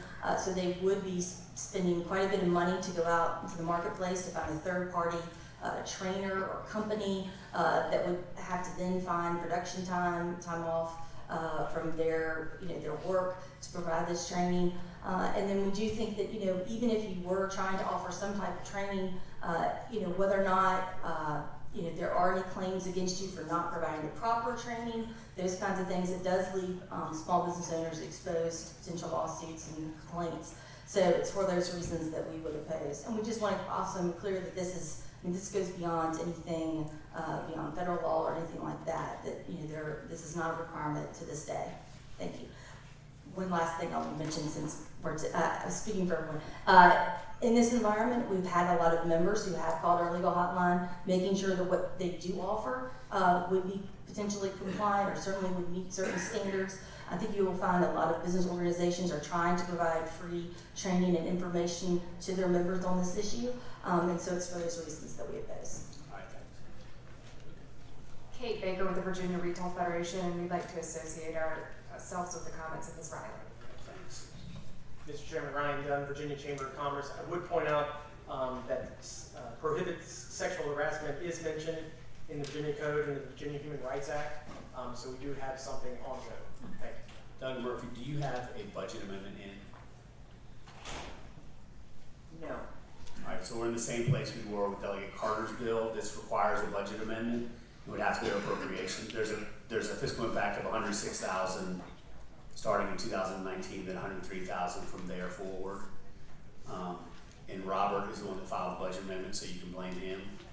So the problem is we can't send bills to appropriations with the fiscal impact if there's not a pending budget amendment to deal with it, which puts us in the position of not being able to advance your legislation even if we supported it. So I think, unless someone thinks ordinance, I'm reading that wrong, the proper motion would be to lay the bill on the table. You understand what I'm saying? Sure I do. I'm not sure what else we can do. Well, I'm pretty sure we didn't put in on this one a fiscal impact statement. Yeah, my guess is, and this is a continued frustration for all of us in a bipartisan, bicameral way, these fiscal impact statements, they get filed late, especially after the budget amendment deadline, Right. literally end the legislative process before it even begins. And it's something that maybe this new administration that's much more sensitive to the legislative process than some other administrations, maybe they'll do a better job of working with us on these. But I think they put you in an impossible position to advance your bill because they didn't give you notice before the deadline. Mr. Chair. Delegate King. On that point, you might recall about 2 weeks ago, so on the Rules Committee, Delegate Ben Klein and I presented a fiscal impact statement reform bill, which unfortunately didn't pass, but that's one of the things that we're trying to address is to provide a process that we can have fiscal impact statements ahead of time. No, I mean, I think it's fatal to the bill. Do you have a budget amendment for the rules? That was the problem. Does this committee have a budget amendment? Yes, so I think begrudgingly, there's no other motion that the chair can entertain besides a motion to lay House Bill 653 on the table. All right, moved and seconded that we lay House Bill 653 on the table. We'll open the roll and cast your vote in electronic voting board.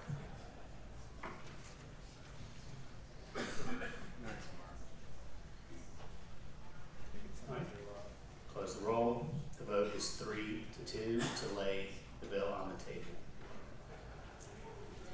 All right, your other bill is HB 1543. 1543.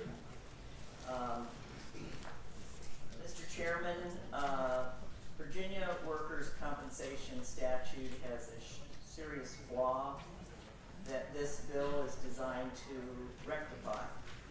Virginia law allows employers to voluntarily pay benefits to injured workers, then cut off those benefits after 2 years when the worker can no longer file a claim because the statute of limitations for claims has run out.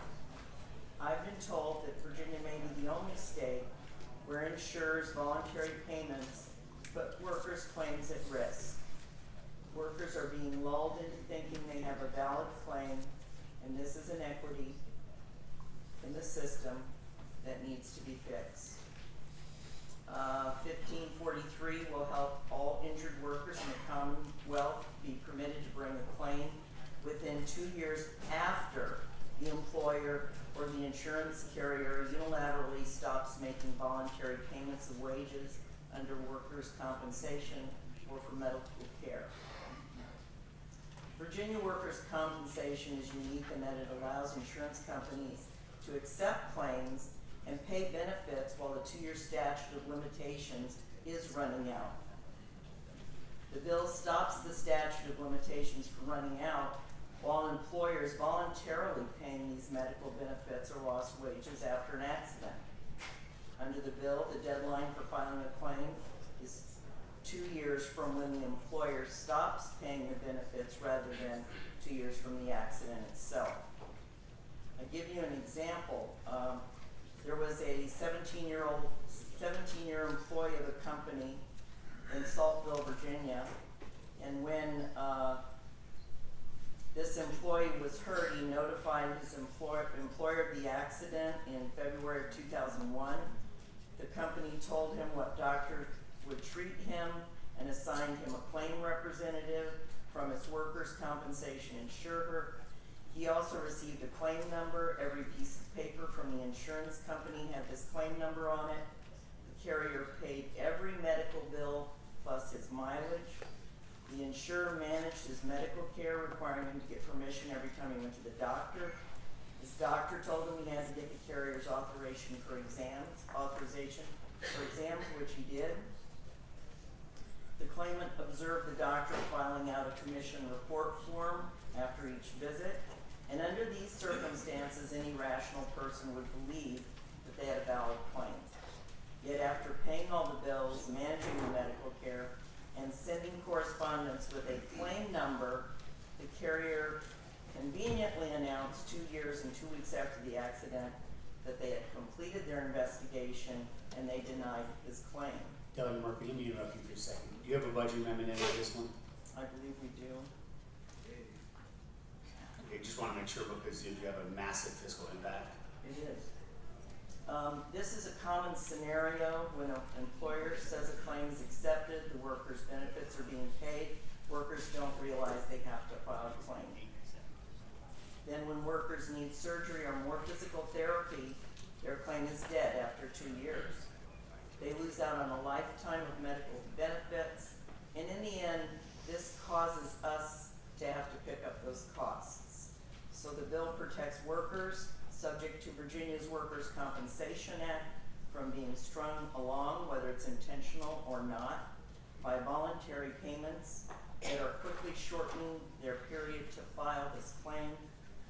HB 1543 simply provides a worker who understandably trusts their employer has exhibited actions like paying workers' compensation, wages, and medical bills the opportunity to file a claim and be heard with the commission if and when the employer's insurance carrier unilaterally stops these actions. Virginia is an anomaly in this area, and we need to change that, and 1543 does just that. All right, anybody here speak in favor of the bill? Introduce yourself and offer your testimony. Thank you. Good afternoon. My name is Brad Goodwin. I'm a partner and founding member of the law firm of Reed Goodwin PLC. We've been representing injured workers and workers' compensation claims since 2010. And since that time, we've had literally thousands of injured workers contact our firm to assist us, for us to assist them with their workers' comp claim. The first question that our office asks any new client is, when did your accident occur? If the answer is more than 2 years, the next questions we have are, is there a claim already filed or is there an award on file? If the answer to those questions is no, there's very little we can do as claimants' attorneys to assist these workers. Now the problem is this: people don't call an attorney when things are going well. People don't file lawsuits when everything's going well. People don't file claims for benefits when things are going well. And in fact, I will tell you, we've had at least a few people contact our office and say, I got this letter from the insurance company, and this letter says, congratulations, we voluntarily will pay your medical benefits for up to 2 years. Now, how is this person not supposed to trust their employer is going to do the right thing and take care of them? Well, the problem is this: people don't come to an attorney, or they don't file a claim in these cases where, when they think everything's going well and they're getting their benefits and they're getting their medical treatment, they don't think there's a problem. They don't think there's a problem until the problem arises and they're no longer getting these benefits that they thought they would continue to get. It's not until that time when they feel that they may need to call an attorney or may need to file a claim. And the problem is also this: is the people that call our office, they're not lawyers and doctors. These are tradespeople. These are people who have high school educations or even less. And they're trusting their employer, who more often than not has a lot more experience than they do with the workers' compensation system, will do the right thing and take care of them. Right, so let me intervene for a second. This is a super legit issue. I totally agree with everything you said. You don't have a budget amendment on this one. We looked here and you don't have one. The issue is you have 2 different line items that require budget amendments, one for AG staff and the other in DHRM staff. And so, Didn't go in no, it's not in. So, I mean, I see people all the time who thought their claim had been accepted and it was not accepted, it was just being paid voluntarily, and in 2 years and 1 day, suddenly it's not paid anymore, and you are foreclosed. But again, like the other ones, we can't advance your bill to appropriations without a pending budget amendment. We'll bring it back next year. Yeah, so I think that's the right thing to do. Would you like me to continue, or? Do we have to continue? All right, we have a motion to lay House Bill 1543 on the table. Tell Brody I said aye. Will do. Moved and seconded. All those in favor, say aye. Oh, excuse me, Kathleen, don't run away just yet. We're gonna bring back one of your bills in just a second. We're gonna kill it different than we killed it before. House Bill 1543, the motion is to lay it on the table. I know, it's gonna be super transparent what exactly what we're doing. 1543 to lay on the table. We will open the roll.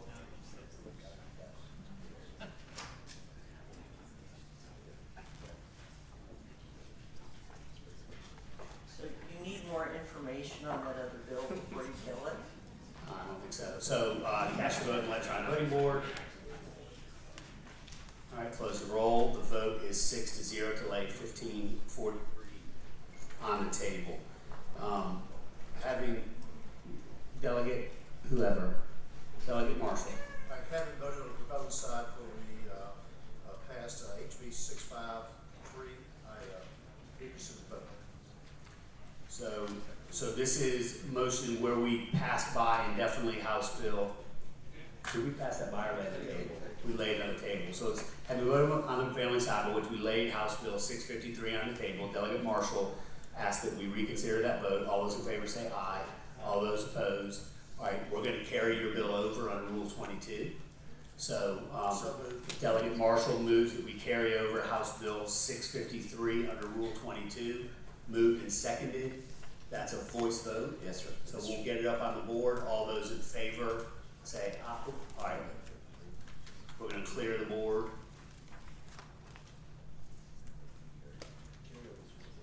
Correct. All right, so it says continue. That's to continue or carry over under Rule 22. And Mr. Chair. Delegate King. Speaking very briefly to that, and just want to make sure that we understand that this is a very important issue. Thank you to the patient for bringing this issue. Given that there are some moving parts where we, as you know, on the floor just a couple weeks ago discussed the need for us to have sexual harassment training, and there will be some definitions and other rulemakings going on, as well as the fact that unfortunately the patient didn't file a budget amendment. We thought this might be a better way for us to keep the issue in front of us, give you a chance to work on this and then put it in the budget amendment next year, or maybe the governor can assist you with a budget amendment. Then next year, by the time we have language on sexual harassment and training, we've had made more ground. I think we can revisit this issue next year. So I think that's the consensus.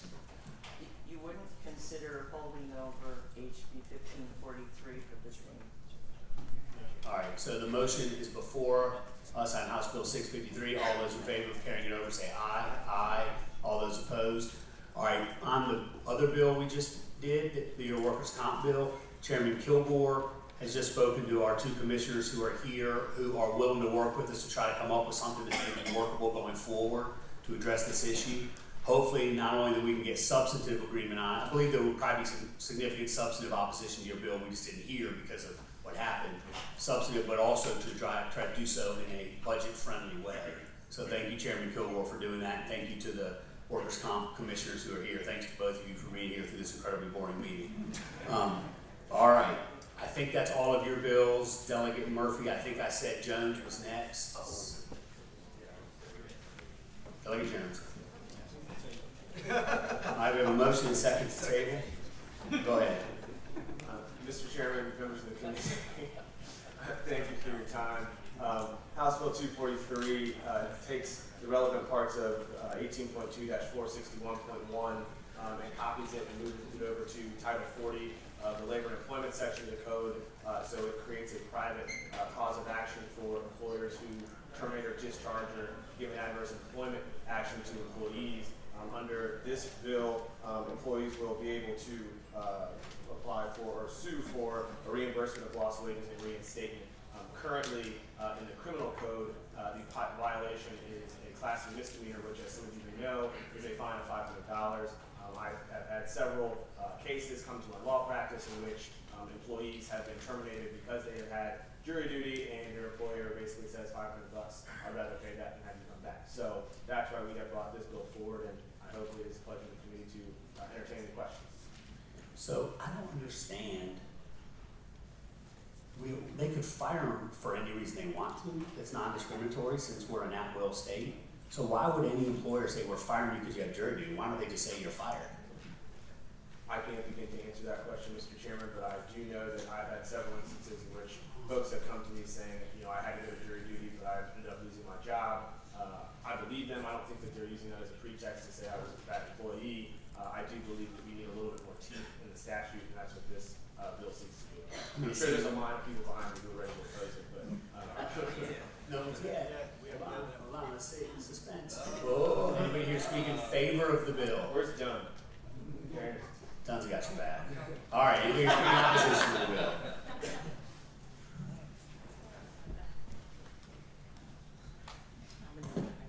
Mr. Chairman, members of the committee, Kate Baker on behalf of the Virginia Retail Federation, and we oppose this legislation. Our members seek to support their employees when they're exercising their civic duty, serving on jury duty. And we feel this also opens them up to a private cause of action, which we feel is unfair.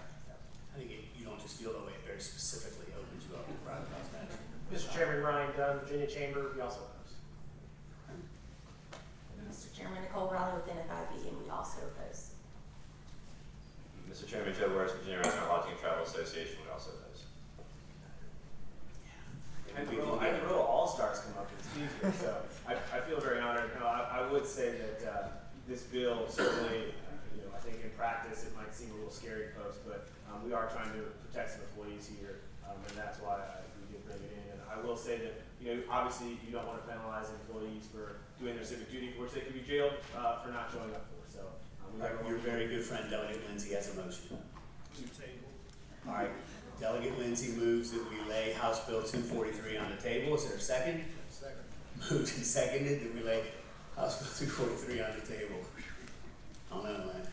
All those, open the roll, cast your vote, electronic voting board.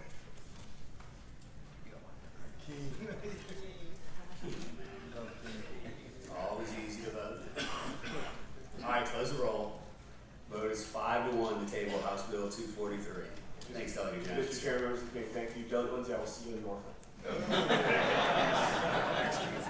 don't know what that means.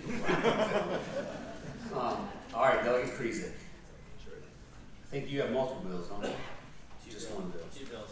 All right, let's, 1171, is that your first one or am I mistaken? I can go. Yeah, 1171. We have, for people in the audience, like, 12 bills left, 10 bills left. We have a 30-bill subcommittee still to go after this one. So, go. You tell the audience to leave. Mr. Chairman, this bill 1171, the problem that it's trying to address is those unpaid wage disputes that are all too common, especially in the construction industry. So this is narrowly tailored to that industry, where employees do not pay where employers don't pay their employees their full wages on time. So this bill would clarify that both the contractor and the subcontractor are equally liable to ensure that they pay the wages to the subcontractor's employees. So when those rare unscrupulous, and they're not, unfortunately not always so rare, those unscrupulous subs that don't pay their workers their wages that they're owed, if they disappear, then you could go after the workers, could go after the deep pockets, and that would be the general contractor. And there's ways for the general contractor to mitigate against any problems when they're contracting with these subs. They could include in their contract a requirement for an audit of their payroll records regularly and upon request. They could also require the subs to provide a payment bond and/or a letter of credit to satisfy any claims. There's already in the bill a indemnification provision that would also protect the general contractor. So the bill's a real simple way to help those situations where the workers are not getting paid. And I don't know if there's anybody here left that'd like to speak. And so you've got a private right of action separate place that we dealt with. I had the wage claim. So the difference in this one is in the construction industry, it allows the employee to get at the general contractor when the sub doesn't pay. Right, and I mean, and hopefully this bill would also encourage those contractors to find trustworthy subs. Yeah. Financially secure and trustworthy subs. Okay. I think Ms. Donovan's here to speak in favor of your bill. Lana, thanks for being here. Thank you very much, Mr. Chairman. I'm Virginia Diamond. I'm speaking on behalf of the United Brotherhood of Carpenters. There's a very big problem, not only with payroll fraud in the construction industry in the lower tiers, but also with collecting non-paid wages. What we're trying to do is we're trying to enable workers to get wages that they were owed. I'll give one example. Up in Northern Virginia, there were 10 workers who were owed approximately $60,000. They went to federal court. They got a judgment against an employer as an individual and as a company. The employer changed the name of the company, moved his assets, disappeared. They were unable to collect any money. However, when this same small subcontractor went into DC and did the same thing to a group of workers, they were able to collect from the general contractor, who was then not only able to make them whole, but also to be alerted to the fact that this was a sleazy, unscrupulous subcontractor that was moving around. So we feel this is a very important bill for the ability to, the principle is when people work, they should get paid. And that's the subject of a number of our bills. Thank you. Yeah, and you know, based on the legislation I filed, that I agree with you. The question is just who should be accountable for that. All right, anybody here speak in opposition to the bill?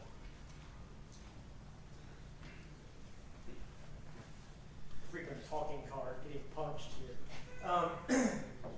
Mr. Chairman, members of the committee, Ryan Dunn with Virginia Chamber of Commerce. Simply put, I'll first off just say that most contractors are not bad. So let me just go ahead and defend contractors to some degree who employ a whole lot of people and do it well and inside the law. But the idea that the general contractor would be subject to both criminal and civil penalties for the actions of another company that they have hired is really a jump that we don't see as fitting. The private cause of action against these general contractors, our point is, well, where does it stop? If the general contractor is now liable for the subcontractor, and let's just say the general contractor is now out of business, can they go after Target, who they built for? Where does the private cause of action end in this chain? The employer that hired that person and owes that person money is on the hook and responsible for that employee, not the general contractor. So for those reasons, we oppose. Mr. Chairman, members of the subcommittee, Miles Laurie on behalf of the Virginia Transportation Construction Alliance and Virginia Utility Heavy Contracting Association, we also oppose the bill. Mr. Chairman, Nicole Rowell with NFIB, and we also oppose. Mr. Chairman, Mike Forehand, Northern Virginia Chamber of Commerce, we also oppose. All right, Doug Creasy, get the last word. Well, this is trying to find ways, creative ways to help these workers where they're not getting paid. And it's a serious problem when you don't get your paycheck, and you're expecting it, and you're living day to day or week to week on this paycheck.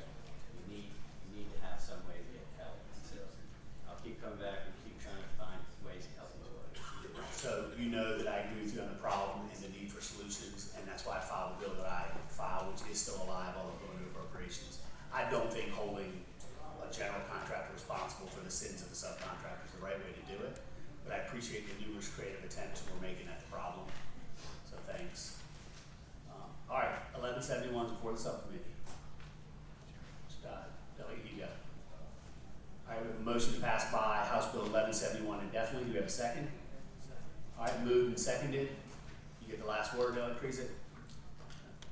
That's good. All right, we'll open the roll. I'm getting tired. All right. Clerk will close the roll. Vote is 5-2 to pass by House Bill 1171 indefinitely. All right, House Bill 1259. All right. This this bill is a very ambitious and perhaps very aspirational bill. It does everything but raise the minimum wage. But let me tell you, there's three main parts of this. And as I was going through and looking at the minimum wage part of the code, section of the code, I noticed a lot of anomalies, a lot of things that need to be cleaned up. So I started by number one, removing a bunch of old language that's in there. And you can see all the strikeouts throughout the first section. So Virginia passed this minimum wage law back in 1975, and it's actually taken whole cloth from the 1965 minimum wage of North Carolina, and it hasn't changed since. And you've got these old language that shoeshine boys, taxi drivers, concession attendants, caddies, ushers, newsboys, doormen, all these jobs held historically by African Americans are all exempt from minimum wage. And I think it's time to clean that up and get rid of those exemptions. There's no reason those folks should not be paid minimum wage or better even.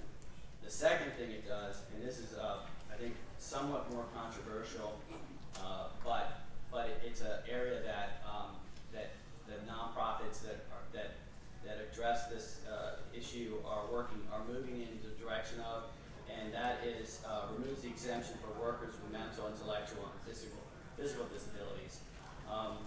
That there's a lot of groups out there that are helping to get employment for folks who really have worked very hard to find employment for.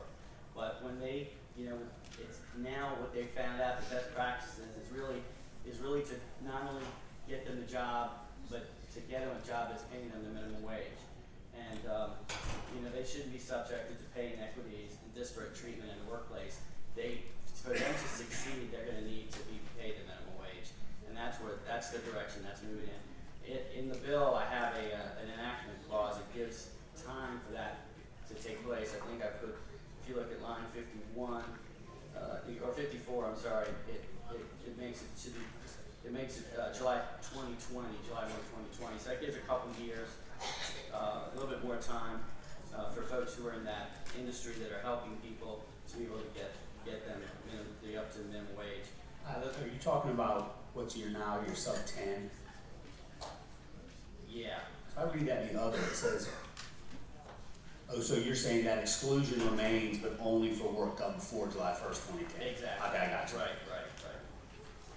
And then the third part is to get rid of the exemption, and this is the most controversial, and this is where everybody's going to line up behind me to speak against, and that is to get rid of the tip wages. In 1991, the federal law, tip wages were pegged to 50% of the minimum wage. And since, I think it was like 1996 that stopped, and we have a tip wage, it's $2.13, I believe, and the minimum wage is $7.25. And so, at the very least, that tip wage should still be pegged to the minimum wage at that 50% level. But the goal here is that this would repeal that sub-minimum wage for Virginians that are subsisting on tip wages. You've got a real problem with a number of Virginians are really in dire straits that are working in restaurants as waiters and waitresses. It's 9% of the state employees. You've got about half the families of full-service restaurant workers nationally are enrolled in one or more of our public assistance programs. So you can see that this is a struggling workforce, and they're living on tips. It really should not be. The tips should be above and beyond the minimum wage. They shouldn't be getting them up to minimum wage, which is what's happening now.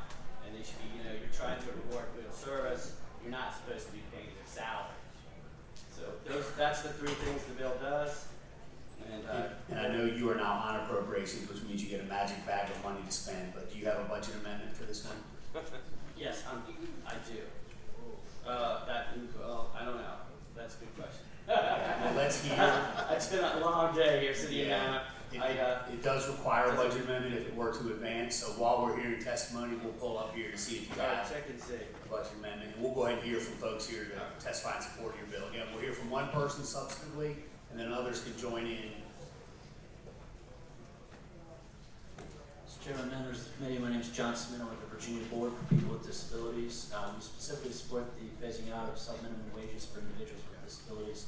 We believe that the use of sub-minimum wages for individuals with disabilities, so for this historic date, it's time to phase that out and therefore we support the Thank you. Mr. Chairman, members of the committee, I'm Colleen Miller from the Disability Law Center. As with the previous speaker, we support this bill, especially as it relates to workers with disabilities. Thank you. Hello, I'm Tanya Millen, Executive Director of the ARC of Virginia. We strongly support this bill related to disabilities as well. Thank you.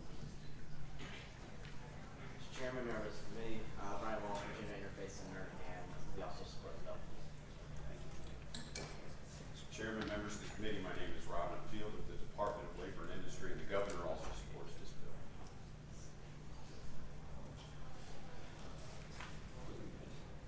Mr. Chairman.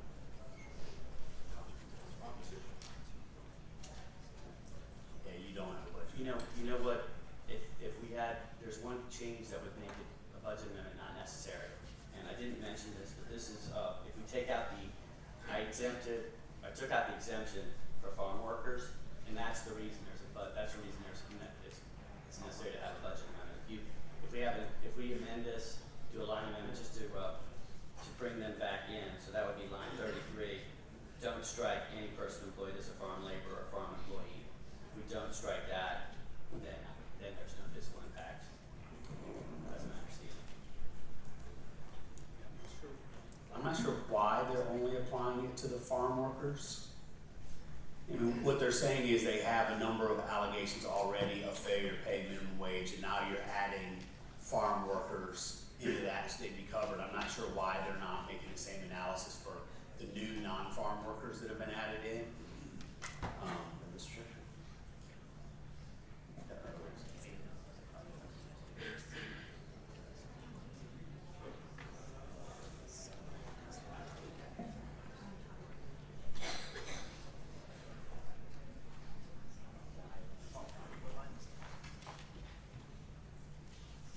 Yeah, so here's the way I'm reading with the fiscal impact statement is, because I think they're still gonna jack you up on 13. The fiscal impact statement applies to hiring people to enforce the new provisions. It's not because there'll be money paid out. And so what they're saying is they think a majority of the new contacts will be farm workers, so that's why they think it's gonna require new hiring. It could be that it's all shoe shine boys or newsboys or whatever it is, and then they go, oh, we still need to hire somebody. But I guess if the motion that Keem's about to make is to take out the farm worker parts, it might still have the problem. I think if the motion was to report, it would still be to send it to make sure appropriations agrees with that. But we could take that action notwithstanding the lack of a budget amendment, I think. Mr. I'd like to make that motion and give us a line and then again, Doug agrees that, but I'd like to make the motion that we unstrike that language from red line. Yeah, so it's on his line 33. Who's striking any person employed as a farm laborer or farm employee, and you're just unstriking your strike, right? Correct, Mr. Chairman. You have that?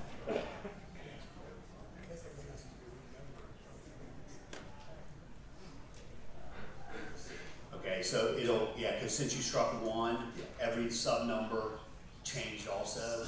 So what we're gonna do is, the motion to amend is a motion to adopt a substitute. That's right, Mr. Which Chairman. changes that and then renumbers all the sub numbers below.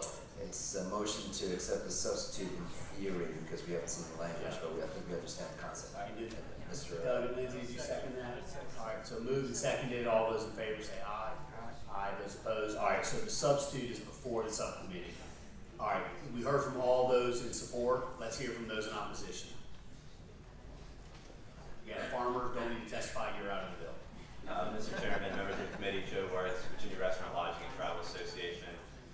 We oppose this bill. We have some very serious concerns about the impact this would have on our industry, specifically the restaurant industry. The industry has a very low, or uniquely low revenue per employee ratio, as well as a very razor-thin margin of profit for most establishments. It's roughly 3 to 6%. So this would have a really devastating impact, especially in more rural areas where this tip wage is really utilized. I also want to note that an employee who is receiving a tipped wage as well as earned tips, should they not meet minimum wage, the employer is required to pay them minimum wage out of their own pocket as well. So all front of the house employees would still be making minimum wage. Thank you. So there's a great Freakonomics episode about getting away from tipping that you should listen to. Awesome, I will do that. All right. Mr. Chairman, Nicole Riley with NFIB, and we also oppose with the concerns that Mr. Warren spoke about. Mr. Chairman, Jerry Roth on behalf of Virginia Retail Federation, we also oppose. Mr. Chairman, Brittany West on behalf of Virginia Retail Merchants Association, we oppose this bill for the reasons previously stated. All right. Patron gets the last word. It is really ambitious, and I mean, it could have been 3 different bills.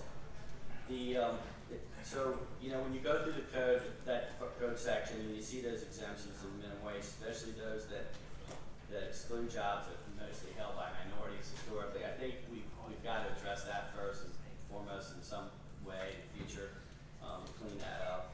And then, you know, we have to figure out a way to bring the tip wages up a little bit more. I would still like to pay it to the 50%, if not completely, you know, the minimum wage. So I hope you will consider supporting this bill and subcommittee's knowledge, Frank Senator Wagner has a bill like this in his Commerce and Labor Committee. It looks to me, I just looked up, it's not been heard yet, so I'm not sure if that bill will ever come over to us or not. All right, the bill is before the subcommittee. Sure. Yeah. I'll move that we report the amended bill and refer to appropriations. All right, the motion is to recommend reporting the substitute to HB 1259 and referring to appropriations. Moved and seconded. Any debate? All right. All right, and hearing no debate, we will open the roll and you can cast your vote on the electronic voting board. All right, close the roll. The vote is 2 to 5. The bill fails to report. Thank you, Delegate Friesen. I think Delegate Reed was next on the list.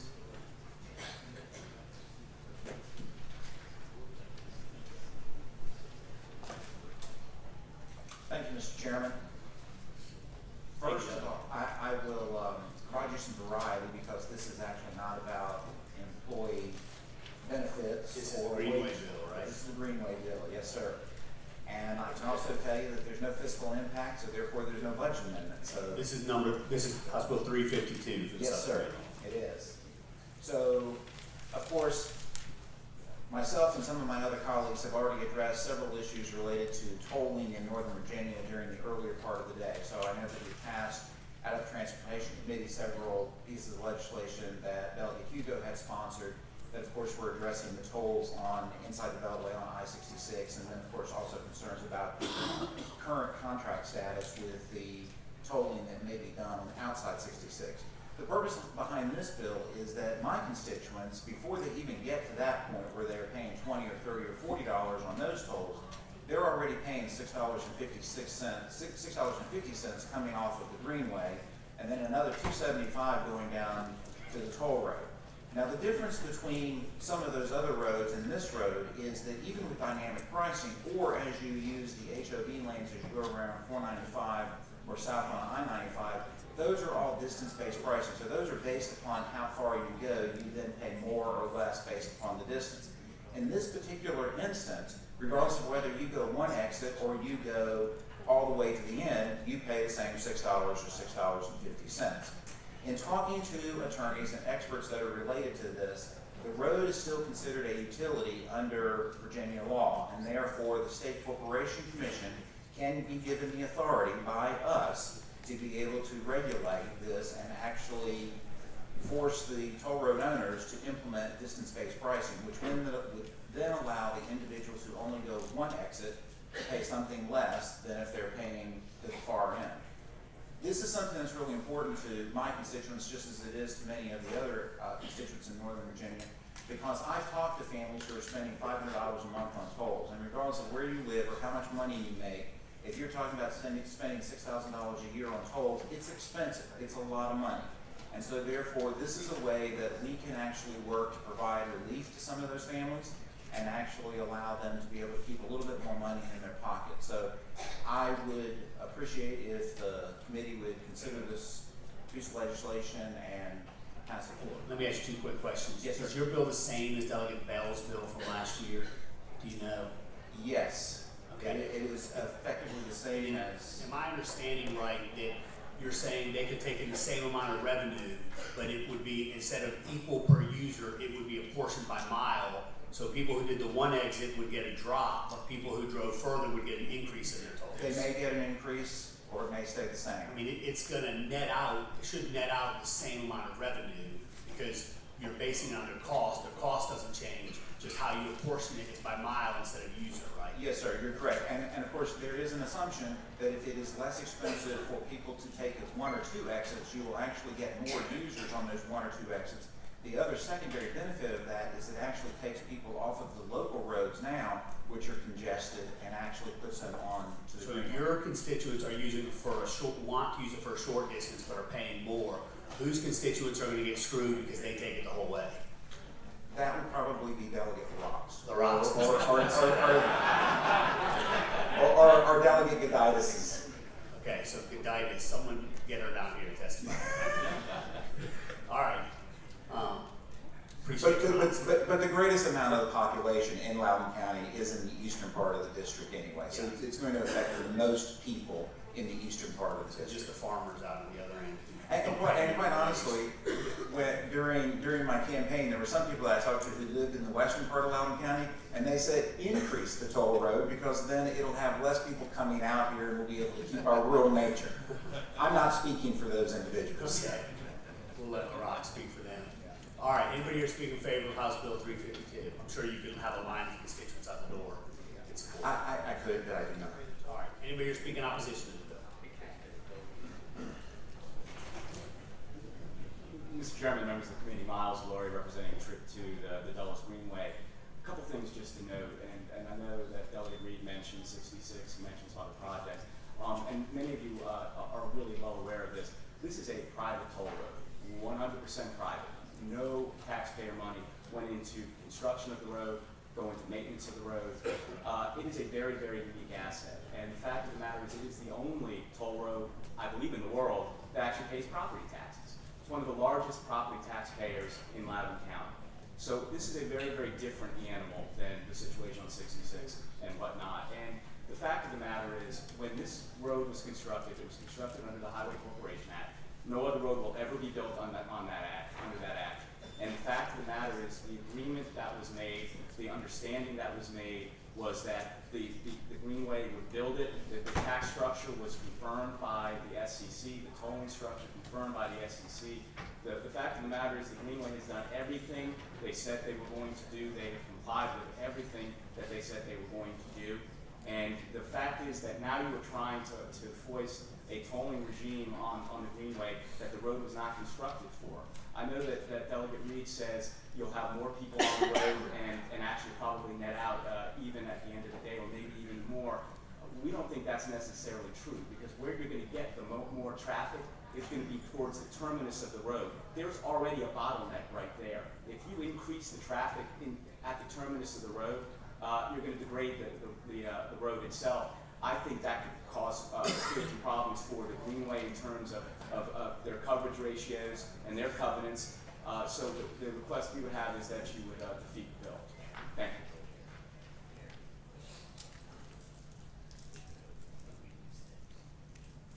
All right, anybody else here to speak in opposition to the bill?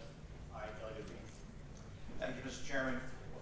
I don't disagree with some of the things that Mr. Laurie pointed out, but I would say that, of course, again, this morning, some of the bills that we addressed that related to the I-66 tolling were also things that were agreements have already been put in place, and I believe that it was at least the will of the Transportation Committee this morning to move those forward to the Appropriation Committee so that they could actually be evaluated and see if there was an impact on the contractual agreement that had already existed. So I would like to ask if there's pleasure of the subcommittee to move this forward as well to appropriations for the purposes of being able to look at it under the same light as some of the pieces of legislation that we discussed this morning related to I-66 outside the Beltway.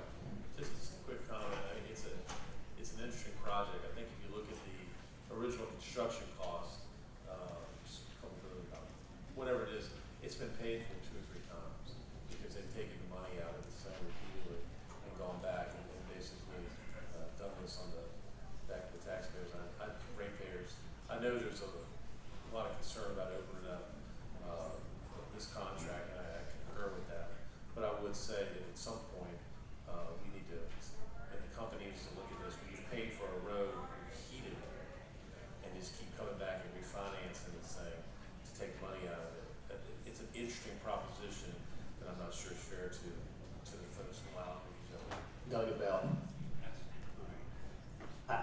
What I'm afraid of is the litigation that's going to come if you pass this bill, because I guarantee they're suing the state because of the interference in their bond agreements they have. But Delegate Mr. Chair, and thank you for your time.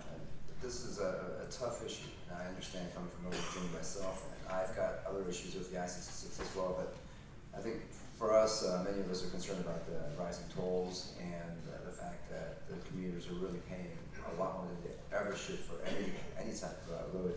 We're completely sympathetic to you and we're fighting on this, but the reality is a lot of these problems were done way before you and I came down here, and so we're trying to fight something with a situation where we didn't have the opportunity to create the problem that we have now. So this is a tough one for us, and I think to the extent that you're fairly new down here and you're looking at this issue from different ways, I think this might be one of those issues where we want to keep the issue going without necessarily taking a position now, because I think there might be a different way to look at this issue. And I don't think only appropriations will help you at all. So my suggestion, Mr. Chair, is to move that we keep this under Rule 22 in the bosom of this committee so that we can keep this conversation going, and maybe next year we can come up with a better way to address this. Mr. Chairman, I'll second that. All right, so the motion's under Rule 22 to carry over, continue this House Bill 352. That's been moved and seconded. Any debate? All right, hearing none. All those in favor say aye. Aye. Those opposed? All right. One no, but it doesn't matter. All right, thank you. Thank you, Mr. Chairman. Thank you. All right, I think I had Delegate Carol Foy next on the list. Is that right? And then Delegate Adams.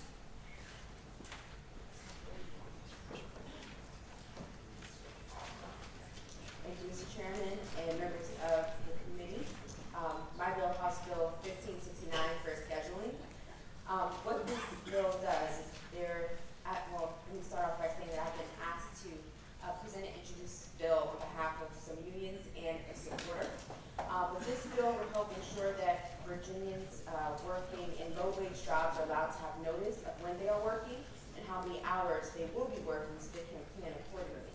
The Fair Labor Standards Act does not address business regulations for the scheduling of employees. This can increase the instability of work schedules for employees who usually work during non-traditional hours. This instability puts workers at a disadvantage and affect their quality of life greatly due to the unpredictability of schedules for retail, restaurant, and hospitality workers, and women specifically, who oftentimes bear the largest burden of childcare, working a job or a shift, not knowing when their next scheduled shift would be. So what this bill does, it requires employers to give certain employees prior to the first day of work a good faith estimate of employees' expected minimum shifts per month and the days and hours of those shifts. The measure also requires employers to provide each employee on a bi-weekly basis with at least 2 weeks prior notice of employees' expected work schedule over the ensuing 2-week period. And any violations are subject to civil penalties, and there is an appeals process that's built in. All right, thank you. Anybody here to speak in favor of the bill? Line up and off your testimony. Yes, Mr. Chairman and members of the committee, my name is Doris Krause-Mays, President of the Virginia AFL-CIO, and we stand in support of this bill. It's very hard for workers. They have, a lot of them have unpredictable schedules, so anything that we could do to help with this in order for them to care for their family and do better would be beneficial. Thank you. Does the department, are they supporting this one? Is the administration supporting this one? No position? Uh-oh. Maybe that's better for you. All right, anybody else? If they opposed it, you'd be in good shape. Doris has got you. All right, anybody else here speak in favor of the bill? Anybody here speak in opposition to the bill? Same rules apply. Mr. Chairman, members of the committee, Jody Roth on behalf of Virginia Retail Federation. We do oppose House Bill 1569. A lot of our members refer to predictive scheduling as restrictive scheduling because it does not allow flexibility, which is key for the retail industry. Choice in shifts is important to the retail industry. The National Retail Federation came out with a study just recently showing that 31% to 18% of retail employees appreciate the flex time, the ability to compress shifts or short work weeks, which is key for moms, which they claim do help them with their child care issues, students, and etc. This measure also takes a toll on the morale with management and the employees in some of our retail stores. This is not a one-size-fits-all issue. Over the past couple of years, the industry has seen predictive scheduling spread from San Francisco, Oregon, DC to Chicago. Some of our national members have claimed that their employees do not like this as well and prefer the flexibility that they sometimes tend to lean towards the restaurant and retail industries for. So for those reasons, we oppose this bill. Thank you. Chairman, members of the committee, Nicole Raleigh with NFIB, and we oppose for the same reasons. Thank you. Mr. Chairman, members of the committee, Joe West, Virginia Restaurant Lobbying Travel Association, also oppose the bill. Mr. Chairman, Ryan Dunn, Virginia Chamber of Commerce, we also oppose the legislation. Mr. Chairman, Brittany West, Virginia Retail Merchants Association, we also oppose this bill. Mr. Chairman, members of the committee, Chris Gill, we're Mid-Atlantic NATO, the organization for movie theater owners in Virginia, and they oppose the bill as well.